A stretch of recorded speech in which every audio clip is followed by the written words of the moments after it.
Hey guys, tonight we're diving into the less than glamorous life of a medieval assassin.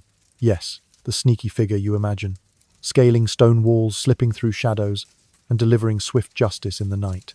But fair warning, if you think you'd last a day in this world, you're in for a rude awakening. Your eyes crack open in near darkness. The air smells of damp stone tallow candles and... Was that cabbage? You're lying on a mat of straw so old it's turned to dust in parts, poking through your tunic and itching your shoulder blades. A rat scurries across the floorboards above. No one speaks. A voice eventually creaks from behind the curtain near the stairs. Get up. You start tonight. So before you get comfortable, take a moment to like the video and subscribe, but only if you genuinely enjoy what I do here. Now dim the lights, maybe turn on a fan for that soft background hum, and let's ease into tonight's journey together. You're in the cellar of a crumbling alehouse in a back alley of York. It's 1282, give or take. The precise year doesn't matter much to you because dates are for scribes and tax collectors, not shadow-bound killers in training. Above you, drunken feet stumble to the rhythm of a lute, and the occasional thud suggests someone's lost a bet or a tooth. You try to rise, but your legs are stiff from last night's long trek. They made you carry a sack of bricks across a frozen bridge to test your discretion. You didn't scream when you slipped on ice and nearly went under the frozen surface. That apparently earned you a place in the Brotherhood. A man appears. He wears a hood, pulled low, and smells of onions and blood. Not fresh blood, more like old butcher shop blood that's dried into his cuffs. He tosses you a pouch. You open it. Inside, a single knife with a bone handle, a tiny wooden vial of something, and a strip of black linen. No explanation. He grunts. That's yours now. Learn how not to die with it. Your first lesson is simple. Don't speak unless spoken to. Second, never kill unless paid to. Third, don't die. That one gets repeated a lot. In the dim light, your fellow trainees, if you can call them that, look as miserable as you. One is missing 3 fingers. Another is maybe 12 years old. She stares blankly ahead, like she's already seen too much.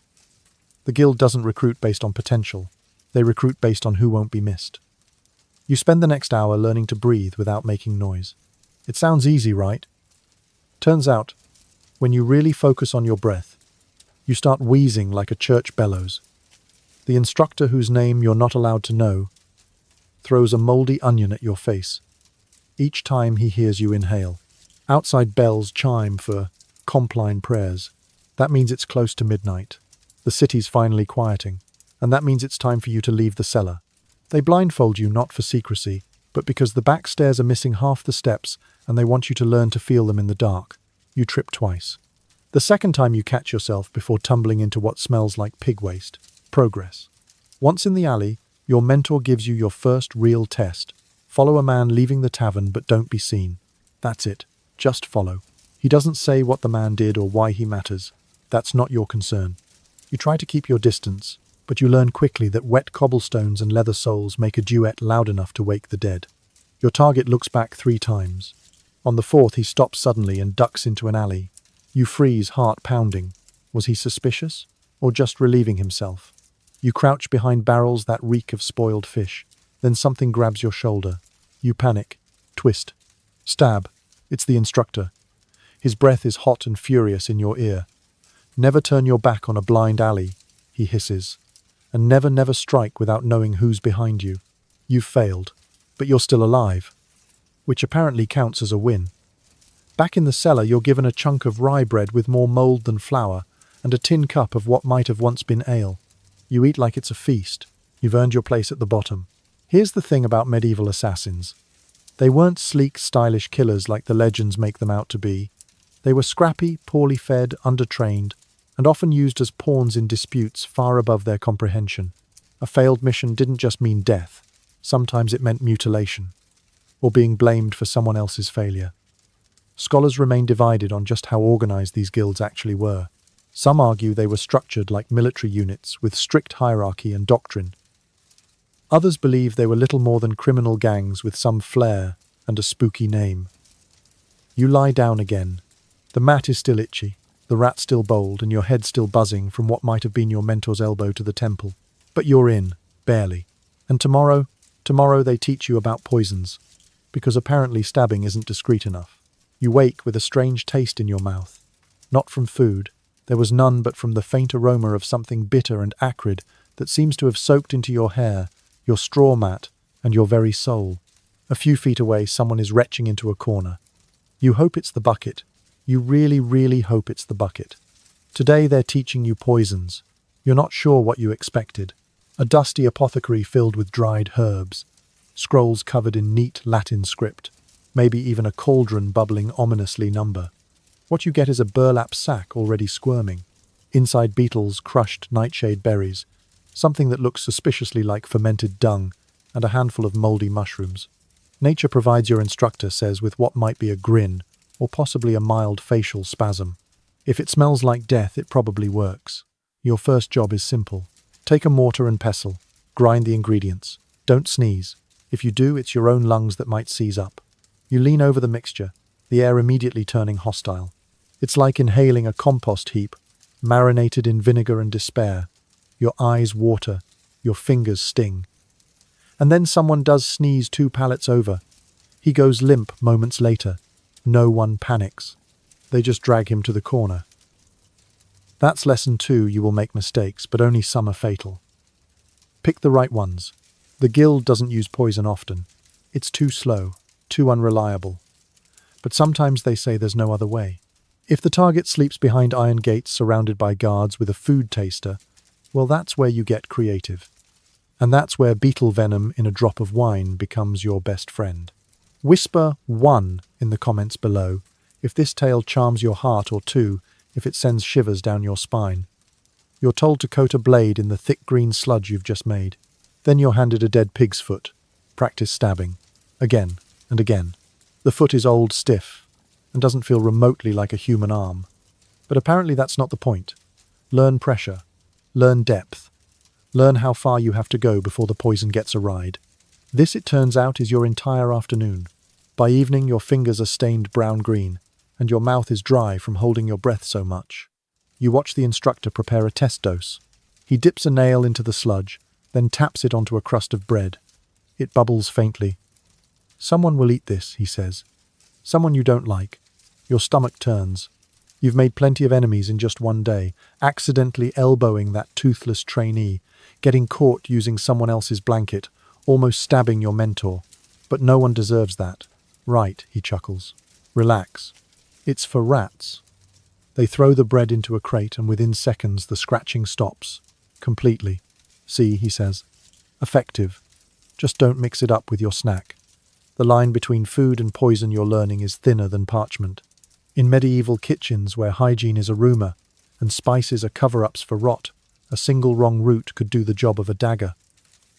But even among trained killers, poison is considered distasteful, cowardly, a tool for women and charlatans, not real men, with strong arms and louder reputations.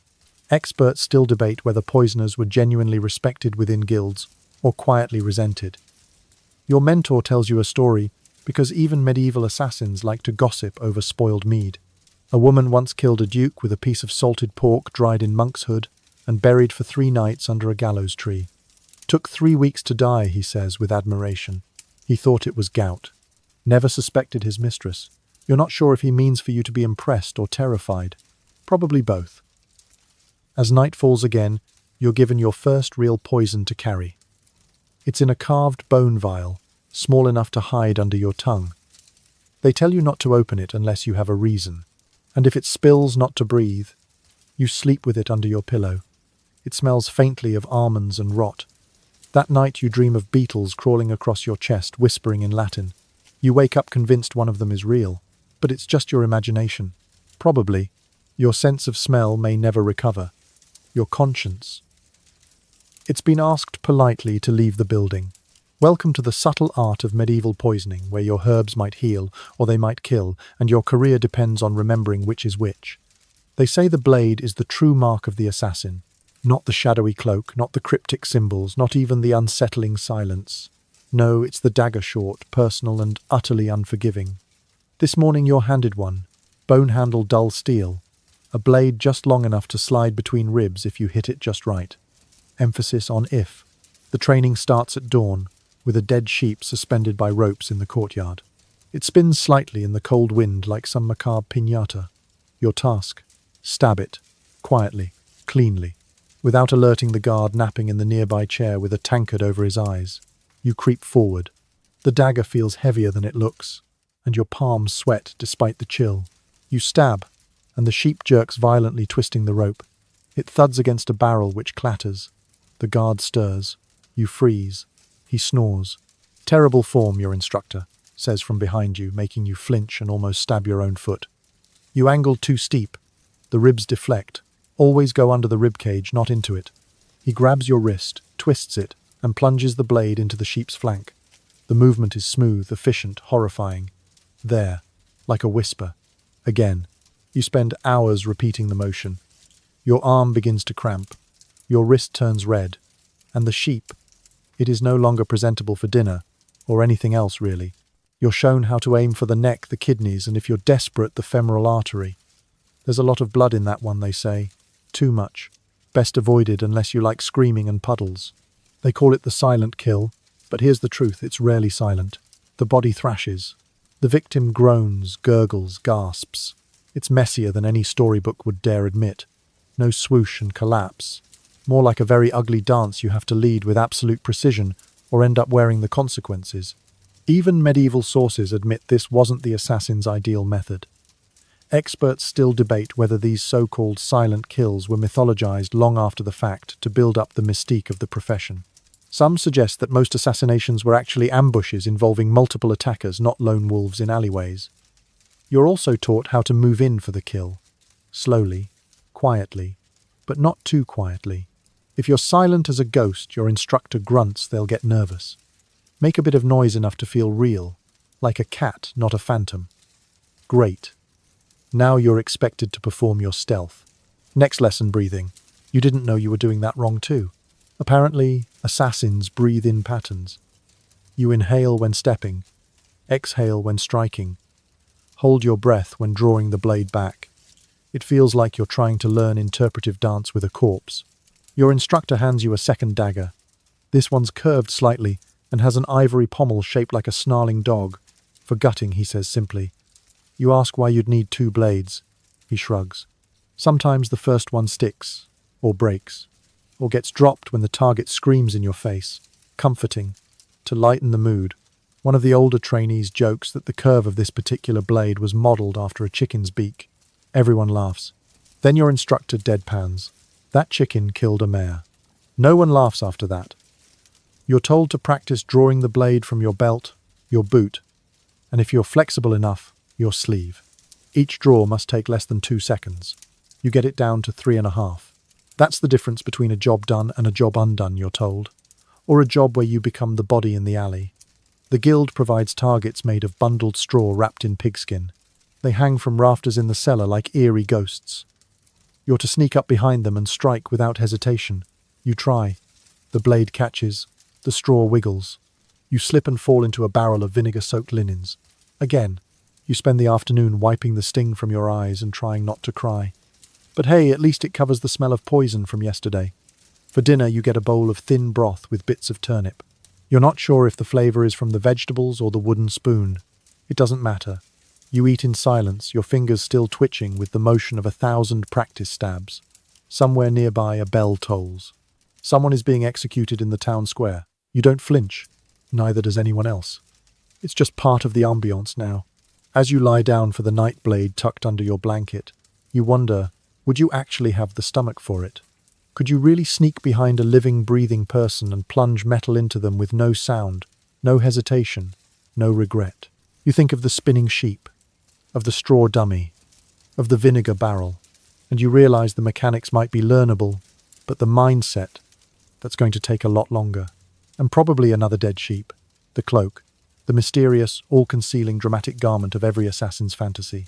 You've heard the stories how it flutters silently through alleyways, how it helps you vanish into the mist, how it whispers danger. In reality, it itches, like aggressively. This morning you're handed your official uniform.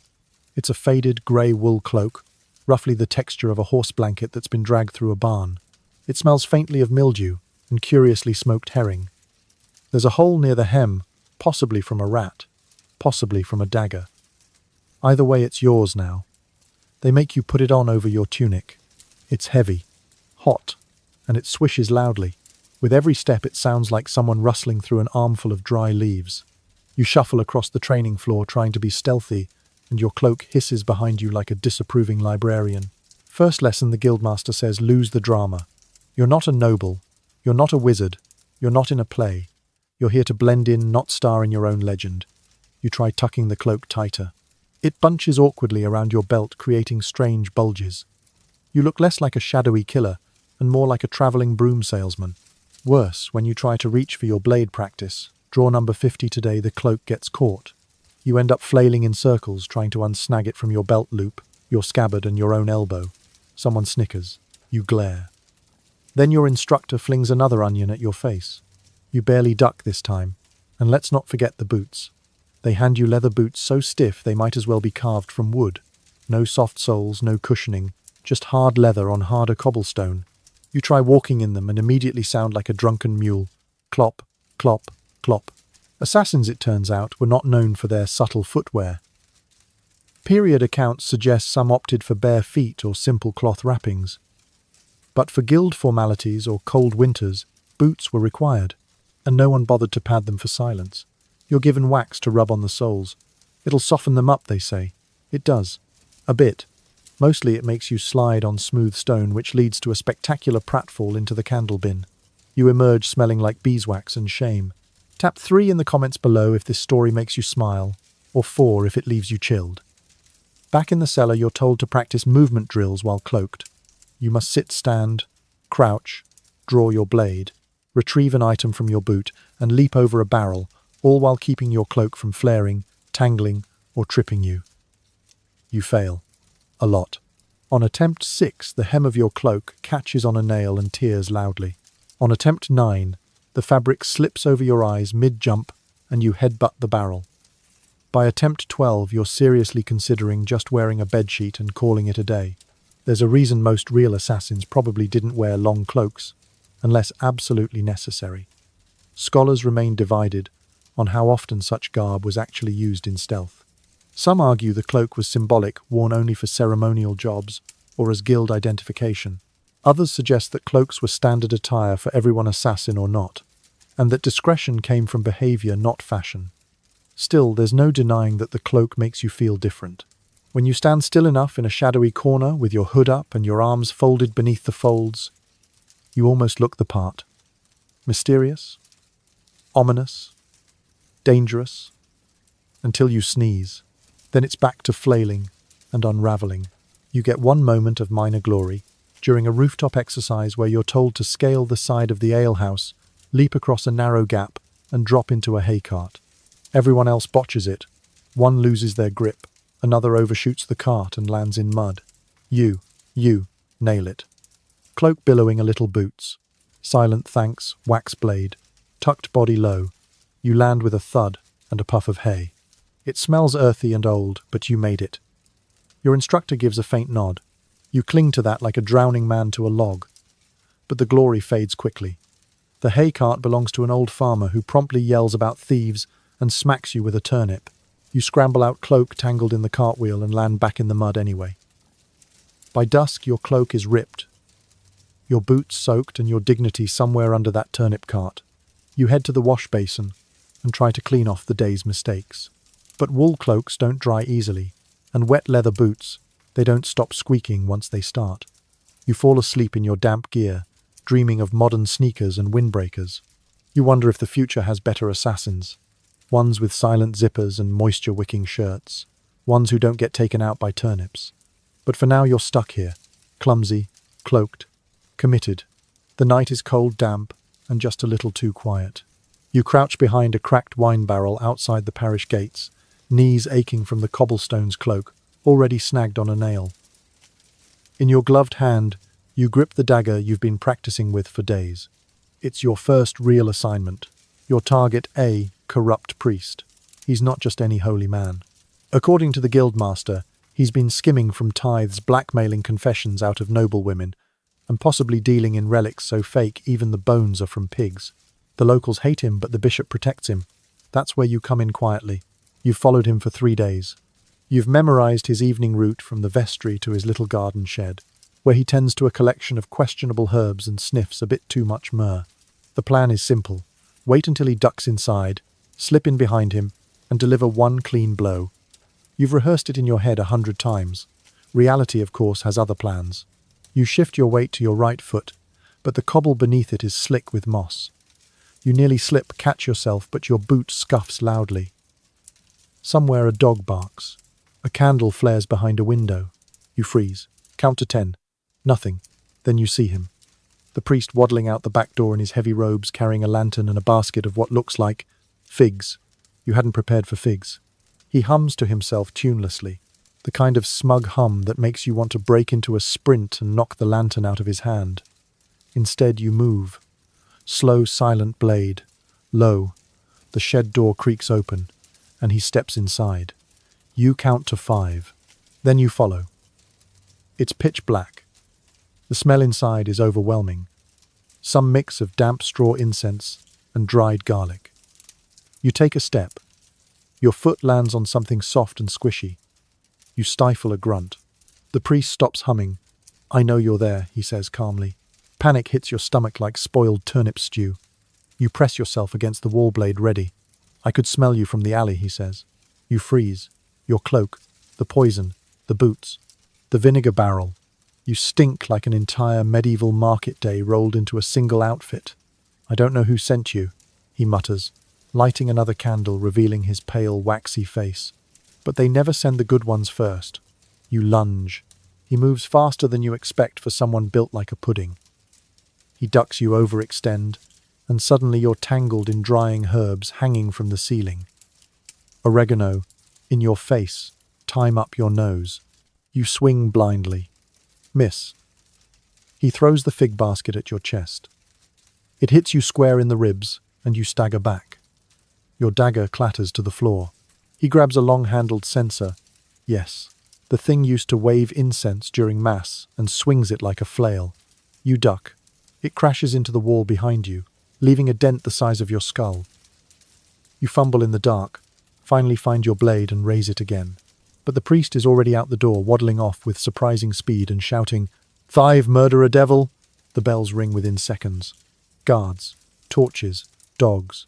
You leap through the back window well into it. It was barred.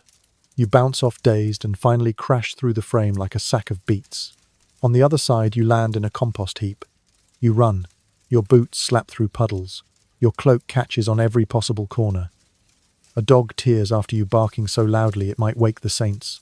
You zigzag through alleys, lose one shoe, climb a fence, get bit by something hopefully not human, and eventually roll beneath a butcher's cart, panting, sweating, absolutely humiliated. You are not a killer. You are not a shadow. You are a very tired, very loud, very bruised mess. Back at the guild, the look on your mentor's face is halfway between disbelief and indigestion. "You failed," he says, without any flourish. You nod. "But you lived." You nod again. He shrugs. "Not everyone does." As he turns to leave, he mutters, "Next time don't wear the clothes. They reek." You sit on a barrel, soaked, cloaked in failure, thinking about how your target didn't even raise his voice until after throwing fruit at you. And yet somehow this counts as experience. Assassination, you're learning, is not about theatrical deaths or poetic vengeance. It's about smells, squeaky shoes, wrong doorways, and the crushing reality that most people are harder to kill than you'd think. Scholars have long speculated about whether medieval assassins were truly effective or more often used as political pawns sent to fail for plausible deniability. Well, tonight, you were very plausible. Your head is still pounding from last night's escape. You didn't just fail the mission, you did it with style. The kind of clumsy, unforgettable style that guarantees everyone in the guild will be whispering about it for weeks. Still, you're alive, which is more than can be said for the last new recruit. You vaguely recall someone mentioning a lad named Martin who didn't come back from his first job. Nobody asked questions. Nobody cried. Someone just claimed his boots. You, however, get a different fate humiliation, specifically public humiliation. The guild believes in learning through experience, and in your case, that means enduring a performance evaluation in front of everyone. You're forced to stand beside a table in the alehouse's back room, while the guildmaster reenacts your entire botched attempt right down to mimicking the priest's fig-throwing. Everyone laughs. Even the rat-faced boy with one eye and a broken nose. You nearly stabbed an onion sack, someone hollers. The priest outran you in sandals. Your mentor, ever stoic, doesn't say much. He just slips a parchment in front of you with a single sentence. Try not to get caught this time. But getting caught, it turns out, is disturbingly easy. The city guards in this town aren't exactly elite. They're usually drunk, underpaid, and more interested in dice than duty. But when there's the whiff of a public hanging involved, suddenly they're attentive. Suddenly they're very motivated. You don't even get a second mission before trouble finds you. Apparently the priest lodged a formal complaint. Or maybe just a loud enough one. Because the next afternoon you're ambushed while fetching water at the communal well. One moment you're admiring the pigeons. The next an actual net drops from a second-story window and you're yanked backward like a trussed-up hog. A guard lands on you. He smells of onions and stale mead. You kick, you bite, you flail. It's extremely ungraceful. People cheer. They drag you to the city square where a wooden stage has already been erected. Apparently executions are the closest thing to live theatre most folks get around here. You're thrown into a holding pen with two other criminals. One's a forger who misspelled bishop on a fake tax letter. The other, a chicken thief. He still has feathers in his teeth. You try to explain yourself. It was a misunderstanding, you say. The priest and I were just discussing penance. They laugh. No one's buying it. Least of all the magistrate, a rotund man with one working eye and a wig that's clearly seen better centuries. He flips through a scroll, pretending to read. Then he sighs. Assault on clergy. Suspicion of witchery. Intent to murder. Smells like guilt. They tie you to a post in the square for public shaming. An old medieval tradition more popular than festivals and almost as profitable. People toss vegetables. A child throws a brick. It hits you in the knee. You curse under your breath. Wrong move. The guard cuffs you. Quiet assassin. Somewhere nearby, a lute player starts improvising a ballad about your failure. You want to cry? Or stab someone? Or both? But you're too tightly bound. Time passes. The sun scorches your face. The smell of manure wafts in from the livestock pens. A fly lands on your cheek and stays there far too long. You begin to wonder if this is it. Not a glorious death in the shadows, but heatstroke and tomatoes in front of an audience of fishmongers. Finally, after what feels like an eternity, you're cut loose. The guild paid your fine, which you're told will now be deducted from your next 10 jobs, assuming you get any. Your walk of shame back to the alehouse is long. Someone throws another tomato. You dodge it this time. When you return, no one speaks. Your mentor simply nods to the cellar stairs. You descend aching and sticky your pride somewhere back in the marketplace. Down below, the rats look at you like they've heard the story already. That night, as you soak your bruises and try to wash the smell of rotting produce from your cloak, you reflect on the reality of being caught in the Middle Ages. There were no defense lawyers, no appeals, just humiliation, violence, or a noose. Some experts argue that the guilds had connections deep enough to sway verdicts or bribe officials. Others suggest most assassins who were caught simply vanished into dungeons unrecorded and unmissed. You got lucky, though honestly it doesn't feel like it. It's not even noon, and you already smell like a fermented cabbage. That's the scent you've earned for your latest feat crawling through one of the city's ancient sewer canals, narrow, damp, and suspiciously warm. It was the only escape route when the guards came knocking again this morning. Apparently someone from the crowd recognized you and alerted the city watch. Something about your unmistakable smell. You're starting to sense a theme, so now you're here, in a passage barely wide enough for your shoulders, scraping your elbows on limestone walls slick with centuries of human waste. The water, or whatever it is up to your thighs. Your cloak trails behind you like the world's worst mop. This is what the guild calls urban maneuvering. In theory, it's about evading pursuit through secret routes, storm drains, latrine outlets, dry aqueducts. In practice, it's a test of endurance and smell blindness. And you're failing both. You bump your head on a low beam, which sends a colony of bats screeching into the tunnel. One grazes your cheek with its leathery wing. Another deposits a gift squarely onto your shoulder. You try not to scream. That would echo. Your mentor said this passage led to the river. What they didn't mention is that it branches frequently, and none of the forks are labelled. You make a choice based on instinct. Also the faint breeze that smells slightly less like boiled socks. You press forward. Somewhere behind you the sound of shouting echoes faintly. Could be guards. Could be rats, having a loud council meeting. Hard to say. After what feels like miles, the tunnel narrows further. You have to crouch, then crawl, then squirm. At one point you get stuck. You genuinely panic. You swear to never wear bread-thick cloaks again. Eventually you wriggle through, but not before something bites your ankle. Probably a rat. Possibly a cursed eel. You don't check. Then, light. You emerge, gasping into the underside of a wooden dock. The planks above creak with merchant carts, but no one notices you. You're just another sewage-soaked lump in the riverbed.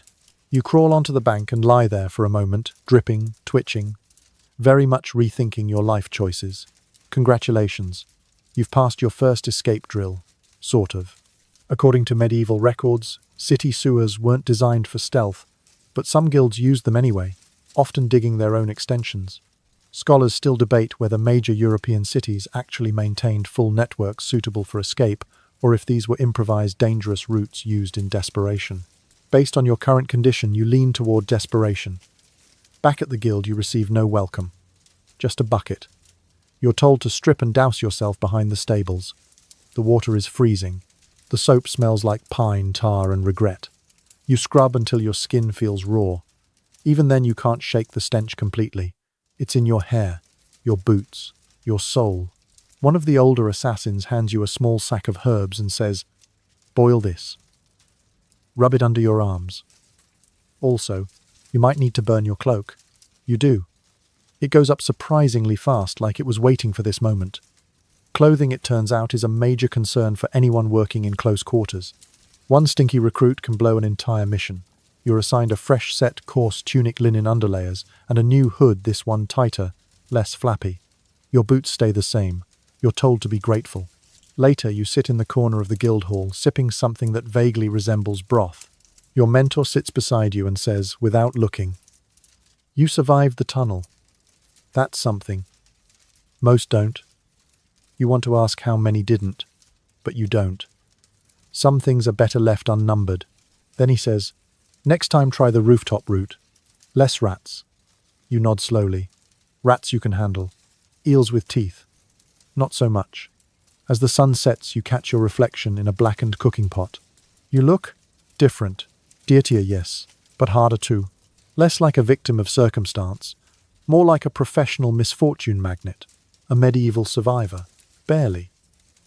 You return to the guild expecting some semblance of rest. Maybe a crust of bread. Possibly a cot that doesn't smell like defeat. Instead, you're summoned immediately to the council chamber, which in reality is just a smoke-stained room above the alehouse kitchen, thick with the scent of roast goose and burnt onions.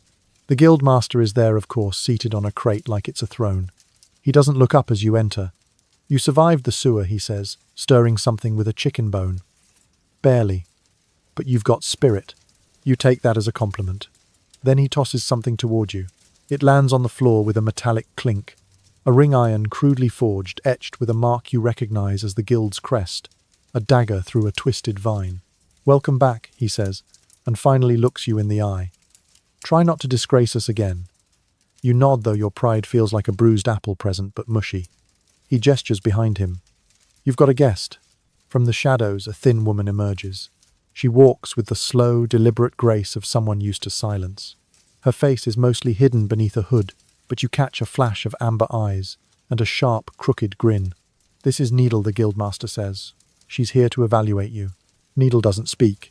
She just hands you a piece of parchment with a list of tasks. Not kills, not spy work, chores. First step to recovery, the guildmaster says, is humility. And so begins your penance. You start by scrubbing the training floor with vinegar and a straw brush. Your knees ache by noon. You're then assigned to sharpen daggers, hundreds of them, until your fingers blister. Every blade is a reminder of how not to use one. You refill ink pots in the scribe's corner. You peel onions for the cook, who seems to hate everyone equally. You fetch water from the well twice because someone knocked the first bucket over. No one says thank you. And Needle. She watches. Always. From a doorway. From a ledge. from behind a hanging tapestry. She never corrects you. She just nods occasionally, like she's compiling an internal report of your many, many deficiencies. On day 3, she takes you on a walk, not a mission, a walk, through the market, past the cathedral, down the alley where the priest first spotted you. You flinch at the memory. You walk too fast, she says. You blink. That's the first thing she's said to you. Assassins don't rush. You draw attention. You slow your pace. Too slow. You look suspicious. You quicken slightly. Now you're limping. You say nothing. Good. Learn to say nothing. Needle teaches you without teaching. She leads by example how to blend in with beggars, how to steal fruit without hands, how to speak with your eyes instead of your mouth. One night, she leaves a poisoned sausage on the doorstep of a butcher who owes the guild money. He dies snoring. You never saw her touch the food. Later, she hands you a slip of fabric. Disguise yourself. You're given 3 items, a torn monk's robe, a feather, and a bit of soot. You manage a passable wandering friar. She grunts in approval. You're ugly enough to sell it. Experts still debate the role of women in assassin guilds. Some argue they were rare exceptions. Others believe they were crucial, especially for infiltration poisons and training. Whatever the truth, Needle moves with an authority that says, "Question me and bleed." On the 6th day, she hands you a coin pouch and says, "Buy bread," but not from the usual stall. You go. You're watched. You know you're being watched. As you leave the market with a fresh loaf, someone bumps you hard. You spin ready to strike. It's just a boy, or so you think. Later, Needle opens the bread.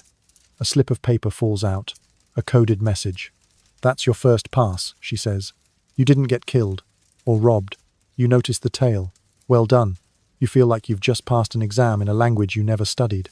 That evening you sit in the corner of the alehouse, exhausted but buzzing with a strange energy. You still stink a bit. Your ribs still ache. But you're starting to see the rhythm, the nuance, the craft. Being an assassin isn't about brute force, or flashy cloaks, or dramatic leaping kills. It's about awareness, timing, discipline. Needle nods at you from across the room, then vanishes behind a curtain like smoke. The guildmaster grunts. "Don't get cocky. You won't. Well, not tonight." There's a kind of pride that comes with surviving long enough to be issued your own kit. Today is that day. The quartermaster, a man who looks like he was stitched together from leftover leather straps and hard bread, calls your name. Well, not your name. Whatever alias they've assigned you this week. "Crowboy," he grumbles, as if annoyed you're still alive. You step forward, unsure whether to feel honored or worried. He drops a bundle at your feet. Your kit. It's less of a glorious weapons cache, and more a disappointing heap of uncomfortable practicality. A fresh tunic, coarse wool again dyed a vague brown-green color that screams, "I belong in a ditch." A belt with too many loops. A second-hand satchel still crusted with someone else's dried soup. And your prized possessions tools. You unwrap them carefully. One dagger, short-balanced, freshly honed. A second dagger, curved, slightly pitted. Probably once belonged to someone who didn't duck fast enough. A vial of oil for quieting hinges. 3 iron lockpicks, one already bent. A strip of linen soaked in vinegar and dried, used for muffling breath or binding wounds depending on your evening. And perhaps most crucial of all, a small wooden whistle carved to resemble a falcon's call. You ask what it's for. The quartermaster shrugs. Distraction, or signal, or charm. Up to you. He slides you a leather sheath for your back and mumbles, "Don't put the sharp end against your spine. We lost a lad that way." You believe him. Then comes the field fitting, which is a fancy phrase for making you walk in circles while a tailor pins your sleeves and shakes his head disapprovingly. He adjusts your cloak shorter now, less prone to catching on things, and shows you how to tie it so you can drop it in one motion if it snags. You try it once. The knot holds. You spin in place like a dying beetle. The tailor sighs so hard you feel it in your soul. You're told to sit through a disguise evaluation. It's less about makeup and more about posture accent, and pretending your face doesn't always look mildly guilty. They hand you a bowl of flour. This is your disguise for snow. You blink. You mean, "Rub it on my face, number. I mean, spill it on the floor, draw tracks, then rub it on your face." It's not glamour, it's deception through nonsense. And apparently that's part of the craft. Scholars remain divided on the actual contents of an assassin's toolkit. Some period accounts mention poisons, smoke bombs, or climbing hooks. Others insist many assassins carried little more than a blade and nerve. The truth likely varies by region, guild, and funding level. You suspect you're in the low-budget category. Then comes the gear test. You're led to the courtyard, now filled with odd obstacles: straw dummies, hanging ropes, rusted bells, buckets full of stones. Your job?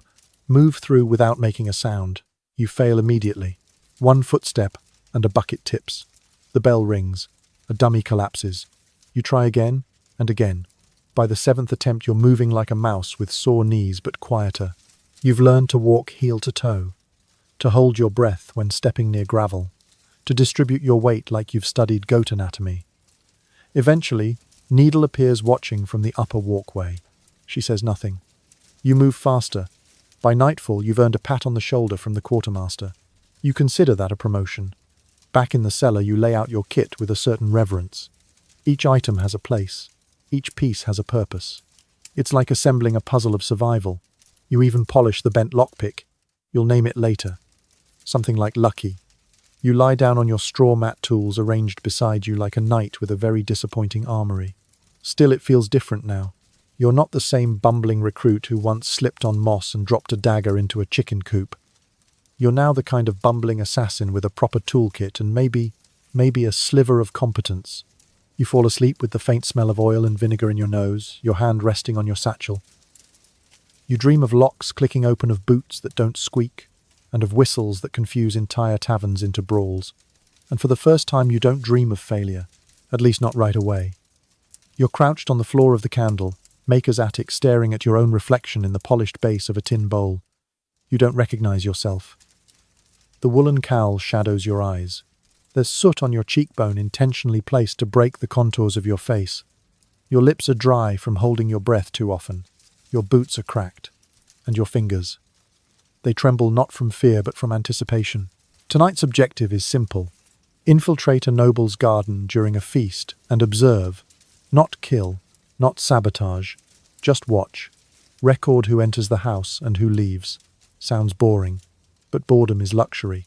This noble's estate is a fortress wrapped in roses. High stone walls, glass windows, real ones, and a fountain. A functioning fountain. You suspect the last time you bathed it was in something that came from the bottom of a fountain. If this guy has running water, he has secrets. And secrets are coin. The entrance. The kitchen's waste chute. Of course it is. You lower yourself into the narrow shaft, which quickly confirms two things. 1, pigs were definitely on the menu tonight, and 2, goose fat makes for an alarmingly effective lubricant.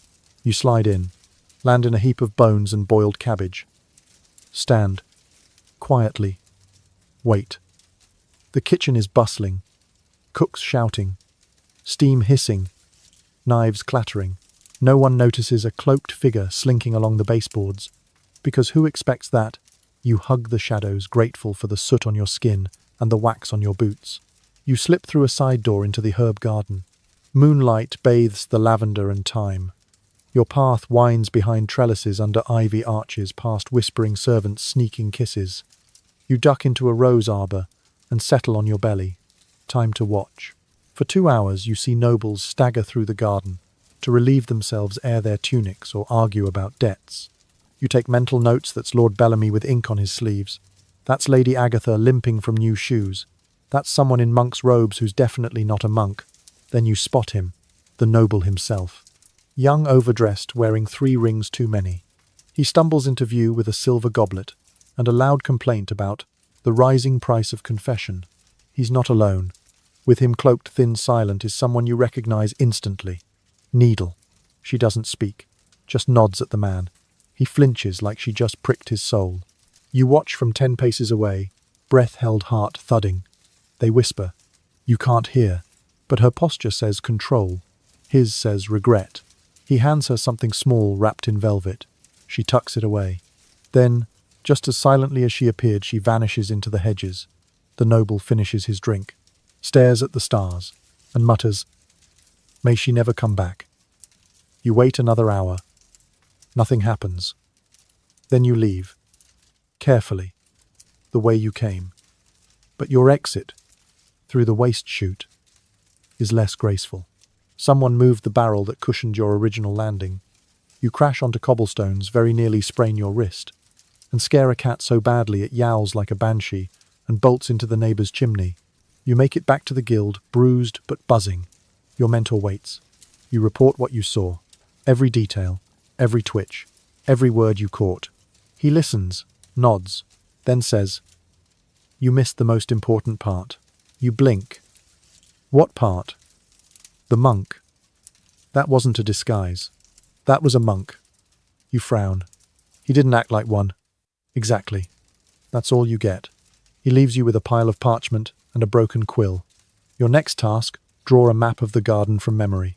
You're up all night sketching hedges and fountains and rose arbors.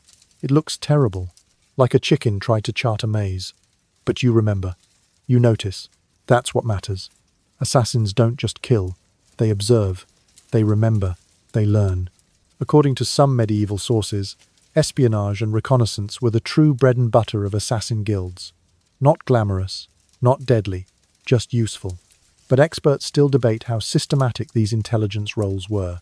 Some see them as organized spy networks, others as opportunistic eavesdropping. You finish the map. You sign it with your alias Crowboy. It's hideous, but it's done. You sleep sitting up, ink-stained, soot-faced, smelling faintly of goosebones. You dream of monks with secrets and nobles with velvet-wrapped regrets, and of Needle's eyes watching from the ivy. You're woken before dawn by someone gently but insistently jabbing your ribs with the tip of a scabbard. You jolt upright only to find Needle crouched in front of you, already dressed, already alert, already faintly judging. "You're coming," she says. You don't ask where. You've learned by now that asking questions only delays pain. 10 minutes later, you're trudging through dew-slick fields outside the city walls, boots' soggy teeth chattering. The air is crisp, and mist clings to the ground like a veil of unspoken warnings. Needle walks several paces ahead, silent, swift her cloak not even swaying. Eventually, you reach a clearing beside a rotting windmill. There's a figure waiting there, tall, scarred, and wrapped in the kind of furs only war veterans or very confident lunatics wear. Needle gestures toward the stranger. This is Ash. He teaches close quarters. You don't like the sound of that? Ash says nothing. He just hands you a stick. You glance at it. It's long, thin, and slightly curved. A training blade. But even made of wood, it feels heavier than expected. Ash takes his position a few feet away and nods. The signal. You swing. He dodges effortlessly and taps your shoulder with his own stick. You try again, and again. You manage to hit him once, but he hits you 5 more times in the process. Ash doesn't speak for the first hour. He just hits. Always with precision. Never with real pain, just enough to sting and shame. By the second hour, your knuckles are scraped. Your pride is somewhere beneath a dandelion. Needle watches from a log, occasionally munching on an apple, showing no emotion whatsoever. Your stance is wrong, Ash finally says. You adjust. Now your balance is wrong. You fall. Now your soul is wrong. You sit. Medieval fighting wasn't elegant. It wasn't cinematic. It was muddy, awkward, clumsy, brutal. And that's what Ash teaches you. He shows you how to headbutt without breaking your nose, how to elbow someone's throat without fracturing your own wrist, and most importantly, how to use the ground. Not for stability, for winning. You fall, you grab, he grunts. You're not a knight, you're a cockroach. Survive, first impress later. Scholars still debate how trained assassins truly were in hand-to-hand combat. Some argue that guilds emphasize stealth and trickery, rarely engaging in full fights. Others believe that real-world encounters demanded brutal efficiency in confined spaces, corridors, alleys, candlelit chambers, and that meant grappling, choking, slamming. You practice all 3. At one point, Ash blindfolds you and spins you in a circle. Then he whispers, 3 attackers. You flinch before anything happens. It's just him. But the fear makes you faster. Sloppier too. You fall into a puddle. He nods. Good. You're not sure what part was good. By midday, your tunic is soaked, your left arm is numb, and your shins are covered in small purple regrets. Needle tosses you a crust of bread. Eat, then watch. You sit chewing what might be last week's loaf, as Ash demonstrates pressure points using a burlap sack full of river rocks. You watch as he twists, jabs, presses. The bag goes limp like a drunk monk. Then he grabs your wrist. "Try it," he says. You apply the move. Harder. You do. The sack slumps again. It feels strange, this quiet, brutal ballet of anatomy and angles. You're not strong, but you're learning to be clever. That's better.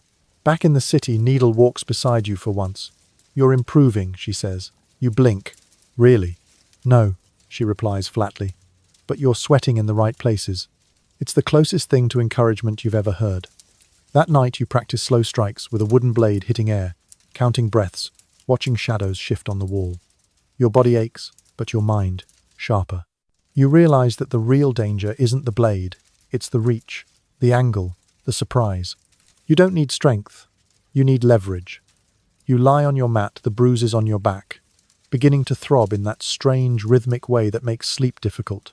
But you're smiling just slightly, because somewhere beneath the grime, the soreness, and the quiet failure, something is taking shape. There's a new scent in the guild hall this morning, spilled ink-burnt wax, and roasted squirrel. Someone's breakfast, apparently. You're too sore to care. You've barely sat down to rub your aching shoulders when a folded scrap of parchment lands in your lap. It's sealed with a crooked thumbprint of red wax and bears your alias in slanted handwriting crowboy. You open it. Tonight. East Quarter. The widow's loft. Bring the tools. No signature, no explanation. You look around, but no one meets your eye. Even Needle pretends she didn't just flick it at you like an accusing feather. This is your first solo job. You spend the rest of the day preparing. Not for violence, but for entry. The widow's loft is a 3-story stone building near the Tanner's Row. Rumors say the woman who lives there hasn't left in a decade, survives on dried cherries and spite, and may or may not be hiding stolen church relics in her chimney. You've been assigned to find out. Quietly. Your first concern is entry. The front door is out. So are the windows. They've been sealed with iron bars and stuffed with wool to keep out the stench of the street. So the roof it is. You start by borrowing a ladder from the carpenter's shed. Borrowing here involves waiting until he falls asleep and politely removing it from his porch. It creaks like a dying horse every time you lift it. Not ideal. You also pack your tools: bent lockpick, lucky vial of oil, strip of vinegar cloth, and a bit of stale bread. Not for eating, for bribes. You've learned that rats are easily distracted if you toss crumbs at them first. At dusk you head out. The East Quarter smells worse than you remembered. Somewhere between boiled leather and a wet dog left in a chimney. You keep your head down, hood up, eyes, scanning windows for movement. You reach the alley behind the widow's loft. The building looms above you like a drunk aristocrat, impressive and crumbling. The outer wall is covered in ivy, but it's too brittle to climb. You lean the ladder against the second-story window ledge and start your ascent. Each rung groans. You mutter apologies under your breath, to the wood, to the air, to whatever gods govern clumsiness. You make it. From the ledge, you hoist yourself onto the roof, roll across old tiles, slick with moss, and stop by a chimney.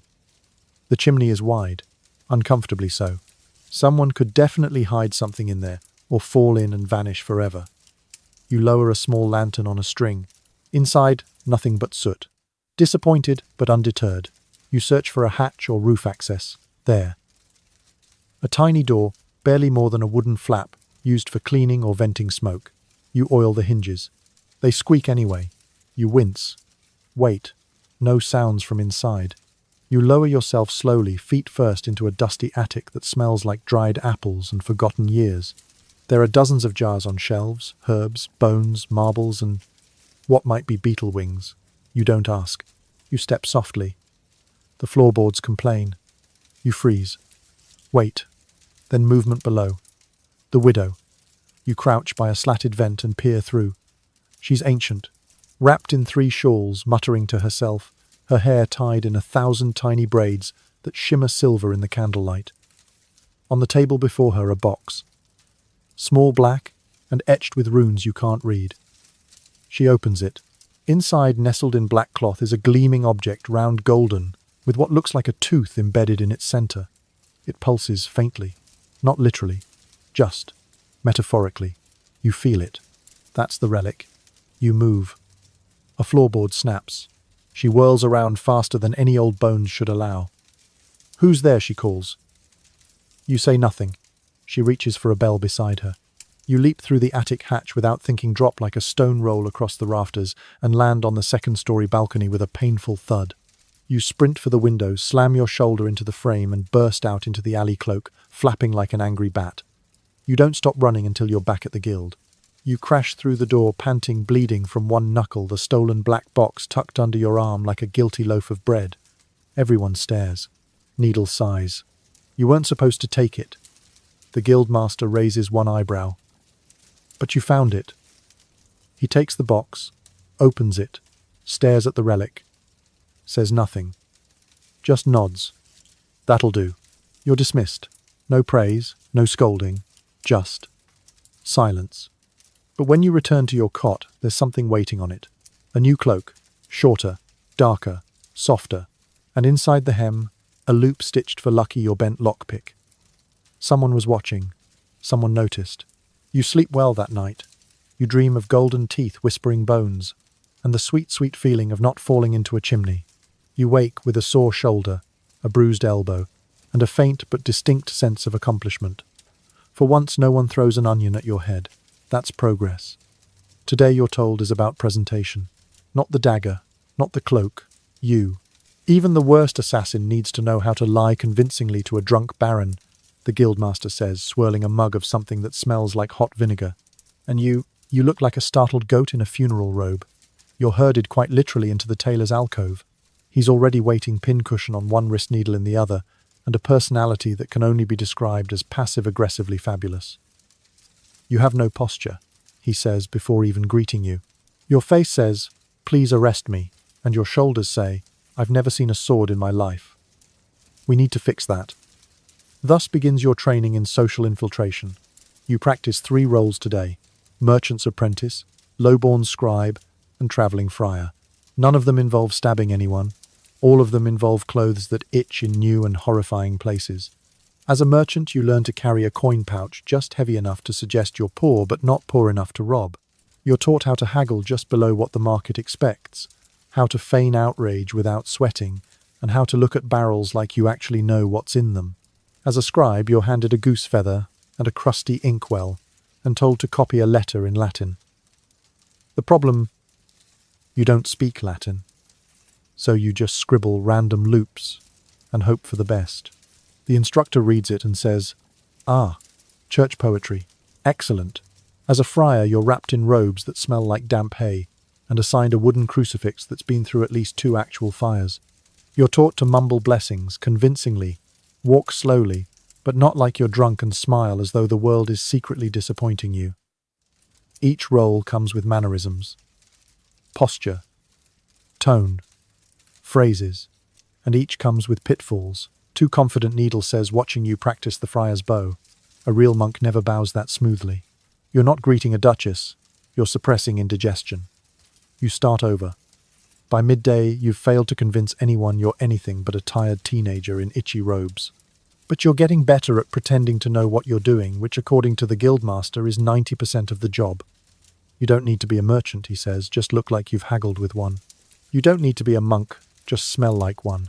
According to some historical accounts, medieval assassin guilds relied heavily on disguise and roleplay to infiltrate castles, monasteries, or guarded manors. Experts still debate how elaborate these disguises were. Some point to complex records of false identities. Others argue that the clothing alone wasn't enough. It was the body language, the behavior, the accent. You learn accents too.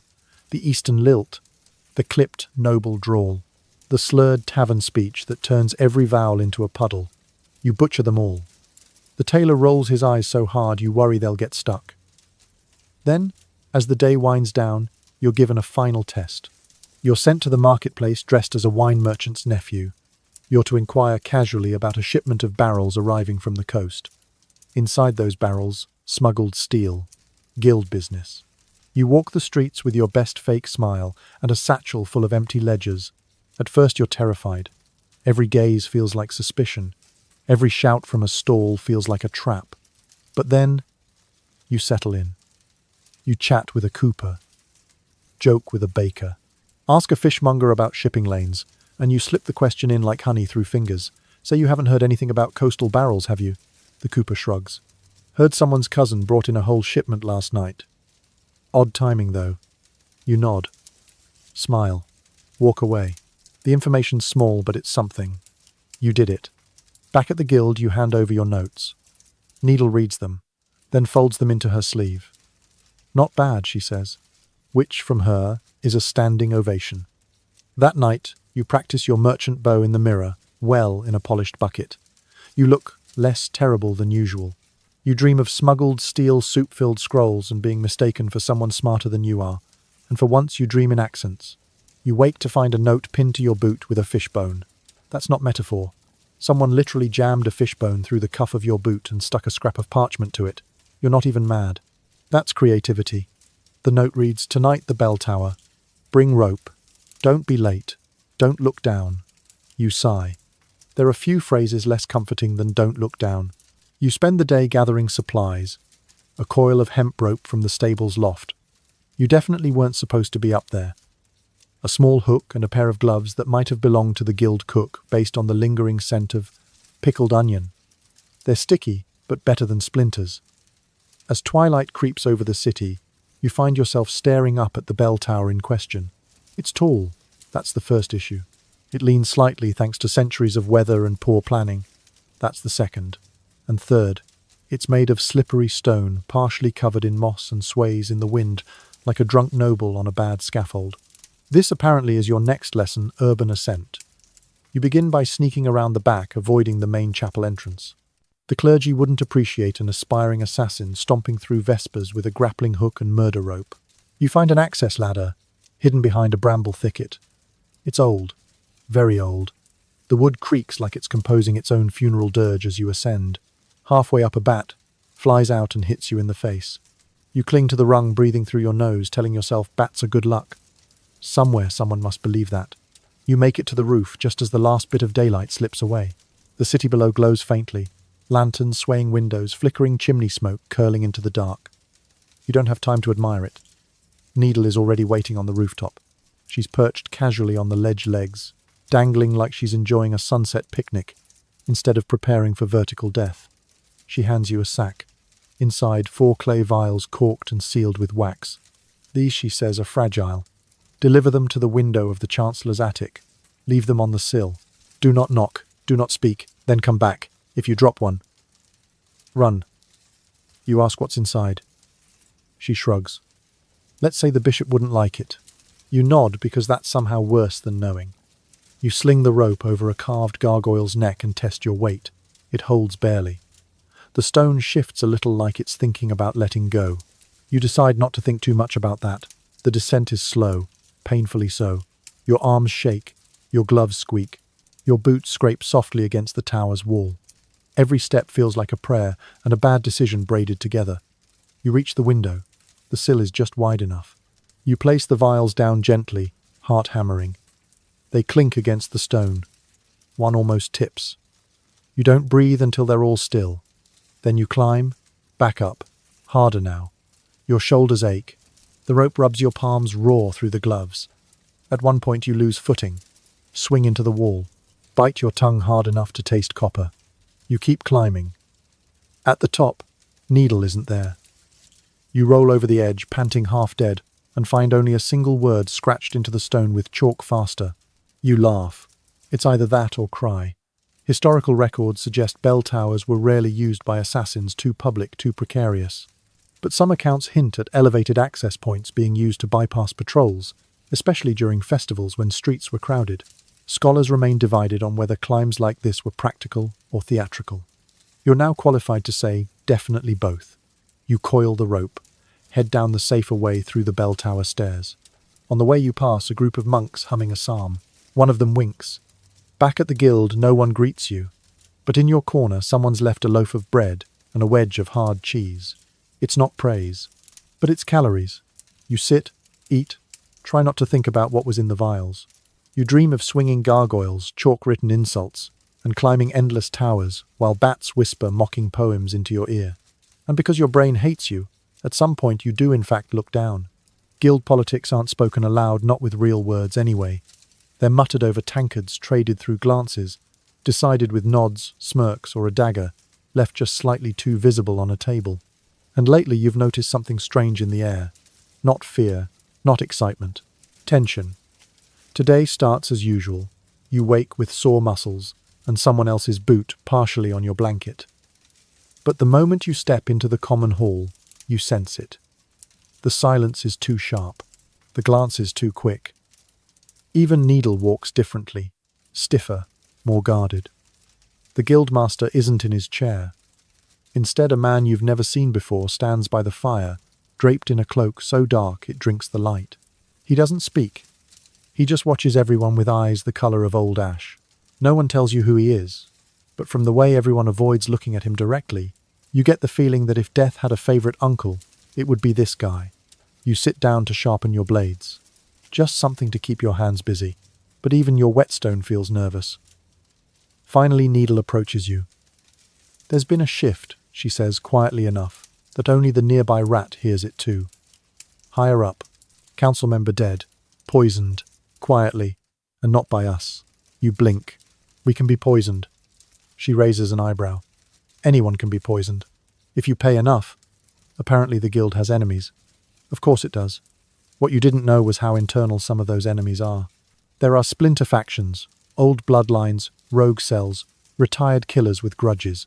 One of them, it seems, decided to make a move. You're not briefed officially. That would be too polite. Instead, you're told that tonight's training is cancelled, and that you should keep your cloak close and your questions closer. You do neither. You ask Needle, what happens if someone turns on the guild? She doesn't answer right away. Then, the same thing that happens if you fail a mission in front of a bishop's guards. You disappear. She leaves. You're left staring at your stale bread. That night, a new task escort. Not a hit, not a theft. An escort. You're assigned to guide a courier young, fast, jumpy through the city to a safe house on the west wall. He carries a message in his boot sewn under the sole. He doesn't know what it says. You're not allowed to ask. The idea is, if the enemy has eyes in the guild, you don't send someone important. You send someone they won't notice. You. You guide him through alleys, across rooftops, through an old cistern that smells like rotting cherries and regret. You dodge a patrol bribe, a dog with jerky, and nearly get spotted when a drunk noble stumbles out of a brothel in the wrong direction. Eventually you reach the safe house. A crumbling wine cellar with a door hidden behind stacked barrels. You knock 3 times. The door opens. Inside Ash. The combat trainer. He nods, takes the courier, says nothing to you. You return alone in silence, your boots squelching with something you hope was wine. When you arrive back at the guild, the hall is quiet again. But now there are fewer people. 1 bedroll is gone. 1 face missing from the firelight. No one mentions it. You climb to your usual spot in the rafters just to breathe. From above you see them talking not with words but through movement. Coins passed, knives cleaned, maps unfolded. Even assassins have politics, and they're deadlier than poison. Some scholars argue medieval guilds operated like military orders with rules, elections, even justice systems. Others say they were mafias with better Latin. The truth as you're now living it is likely a blend, rigid structure enforced by informal terror. Before you sleep, Needle finds you again. She tosses a folded cloth at your chest. You unfold it. It's black silk, rare, expensive, stitched with your alias in tiny thread. Level 2, she says. You're being watched. You ask, by who? She smirks. Everyone. You never thought stairs could be the enemy. But by the end of tonight, you'll see each step as an act of betrayal, crafted by some sadistic medieval architect who clearly hated knees. Your next assignment, if it can even be called, that begins at twilight, with a single word scratched into the inside of your bunk's wooden frame, bell. You check the guild's masterboard, nothing posted. No formal job. You go to Needle. She's busy sharpening a knife on her thigh and doesn't look up. Stares, she mutters. Get moving. And so you find yourself back at the foot of the massive stone bell tower, but this time not to scale the outside. No, tonight you're going up the inside. The tower's spiral staircase is ancient. Cold stone coils upward like the neck of some sleeping giant. narrow and uneven, each step worn into a shallow slope by centuries of heavy feet and heavier guilt. There's no railing, no torchlight, just the occasional shaft of moonlight from narrow slits in the wall. You begin climbing. At first it's not too bad, just a light jog. You count steps in your head. 32, 45, 81. Somewhere around 112 your breath gets heavier, your calves start to complain. And then the real fun begins. A voice echoes from above. If you slow, you fail. You recognize it. Ash. You pause. Is this a race? The answer, a boot clanging off the wall above and bouncing down past your head. You speed up. The higher you go, the colder it gets. The air thins. The steps get smaller, steeper, slicker. You slip once, catch yourself on the wall. Your glove tears on the stone skin scraping beneath. You keep going. Eventually you reach a landing. Ash is there, leaning on the massive wooden crossbeam that supports the main bell. He's eating an apple. You hate that apple. Took you long enough, he says, tossing the core into the abyss below. You listen for the sound of it hitting the bottom. You never hear it. He gestures to the edge. Now look down. You don't want to, but you do. The city sprawls beneath you, lit only by torches and flickering hearth fires. Tiny figures move through alleys like insects. From this height you feel detached, above it all, and yet entirely visible. Ash says, imagine this is your perch. Your target exits a cathedral. You have 30 seconds. Do you take the shot or climb back down? You blink. With what shot? He pulls a compact crossbow from beneath his cloak, tosses it to you. It's heavier than it looks. And older, the string frays at one end. You load a bolt with trembling fingers. There, he says, pointing to a dim alley. The man in blue, would you? You squint. A nobleman, maybe, surrounded by guards, drinking something out of a silver goblet. You shake your head. Too exposed. Too many witnesses. No escape route. Ash grins. You're learning. Then he pulls a small hourglass from his belt and flips it. Now descend, before the sand runs out. You stare at the spiral behind you. No slipping, he says. If you fall, you'll survive. But your knees won't. You descend faster than you thought possible. Each step is a risk. Each turn, a threat. Your thighs burn. Your lungs ache. You leap the last 3 steps, stumble and land in a squat beside the entry door as the last grain of sand drops. Ash arrives 10 seconds later, smug and infuriatingly not winded. Passable, he says. Barely. He leads you to a side room you didn't know existed. Inside targets, dummy heads, crossbow bolts embedded in straw, chipped bricks and faded chalk markings from years of training. You spend the rest of the night learning how to fire from above, how to compensate for wind, how to lead a moving target, how to shoot duck, reload and vanish, all in one breath. According to some military treatises, crossbows were feared and banned by the church for their brutality. But assassins, they adored them. Quiet, powerful, compact enough to hide under a cloak if you weren't wearing 10 pounds of kitchen utensils in your belt. Experts still debate how common long-distance assassination actually was in medieval Europe. Some claim most hits happened up close in corridors or privies. Others argue that certain guilds trained snipers, early deadly ghosts in the rafters. You're beginning to believe the latter. As dawn creeps in, your arms are sore, your bolts are mostly embedded in a wall, and your mind is spinning with equations you didn't know existed. Ash gives you a final nod. Next time, bring your own rope. You don't know if that's a compliment or a warning. Either way, you limp back to the guild legs like boiled turnips, vision still half-focused on a man in blue you'll never meet. You collapse into your mat, and in your dreams the stairs never end. You smell smoke before you even open your eyes. Not the thick, choking kind, just a faint wisp of something dry and woody, drifting in from the window above the guild's cellar. It mixes with the usual sense of damp wool rat droppings, and the questionable stew still bubbling in the corner pot. Someone's burning messages again. You dress quickly, your knees still aching from yesterday's spiral tower sprint. As you reach for your boots, you find a note wedged inside, folded tight, sealed not with wax but with a fish scale. Meeting at dusk. Old glassmaker's kiln. Mask required. Bring no weapons. You groan. The guild occasionally conducts what it calls neutral assemblies, gatherings of affiliated agents from various regions or factions. These are rare, tense, and almost never productive. Think medieval family reunions, but with more daggers under cloaks and fewer hugs. No weapons allowed, which is either a sign of peace or the setup for a really ironic ambush. You borrow a half mask from the prop trunk, a worn porcelain piece, cracked at the edges, painted with a faded smile. It's unsettling, but it fits. You tuck it under your cloak and set out just before sunset. The old glassmaker's kiln is located in the city's forgotten quarter, past the dye vats behind the disused tannery down an alley. No one walks unless they enjoy the smell of vinegar and shoe polish stew. The building is long abandoned, its chimney cracked, its roof partially caved in, but inside, a fire still burns. Not in the kiln itself, but in the center of the room where a metal brazier glows red-orange, casting distorted shadows across the soot-blackened walls.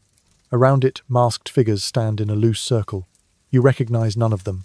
Some masks are plain, others elaborate. One wears a copper raven, another a half-painted angel.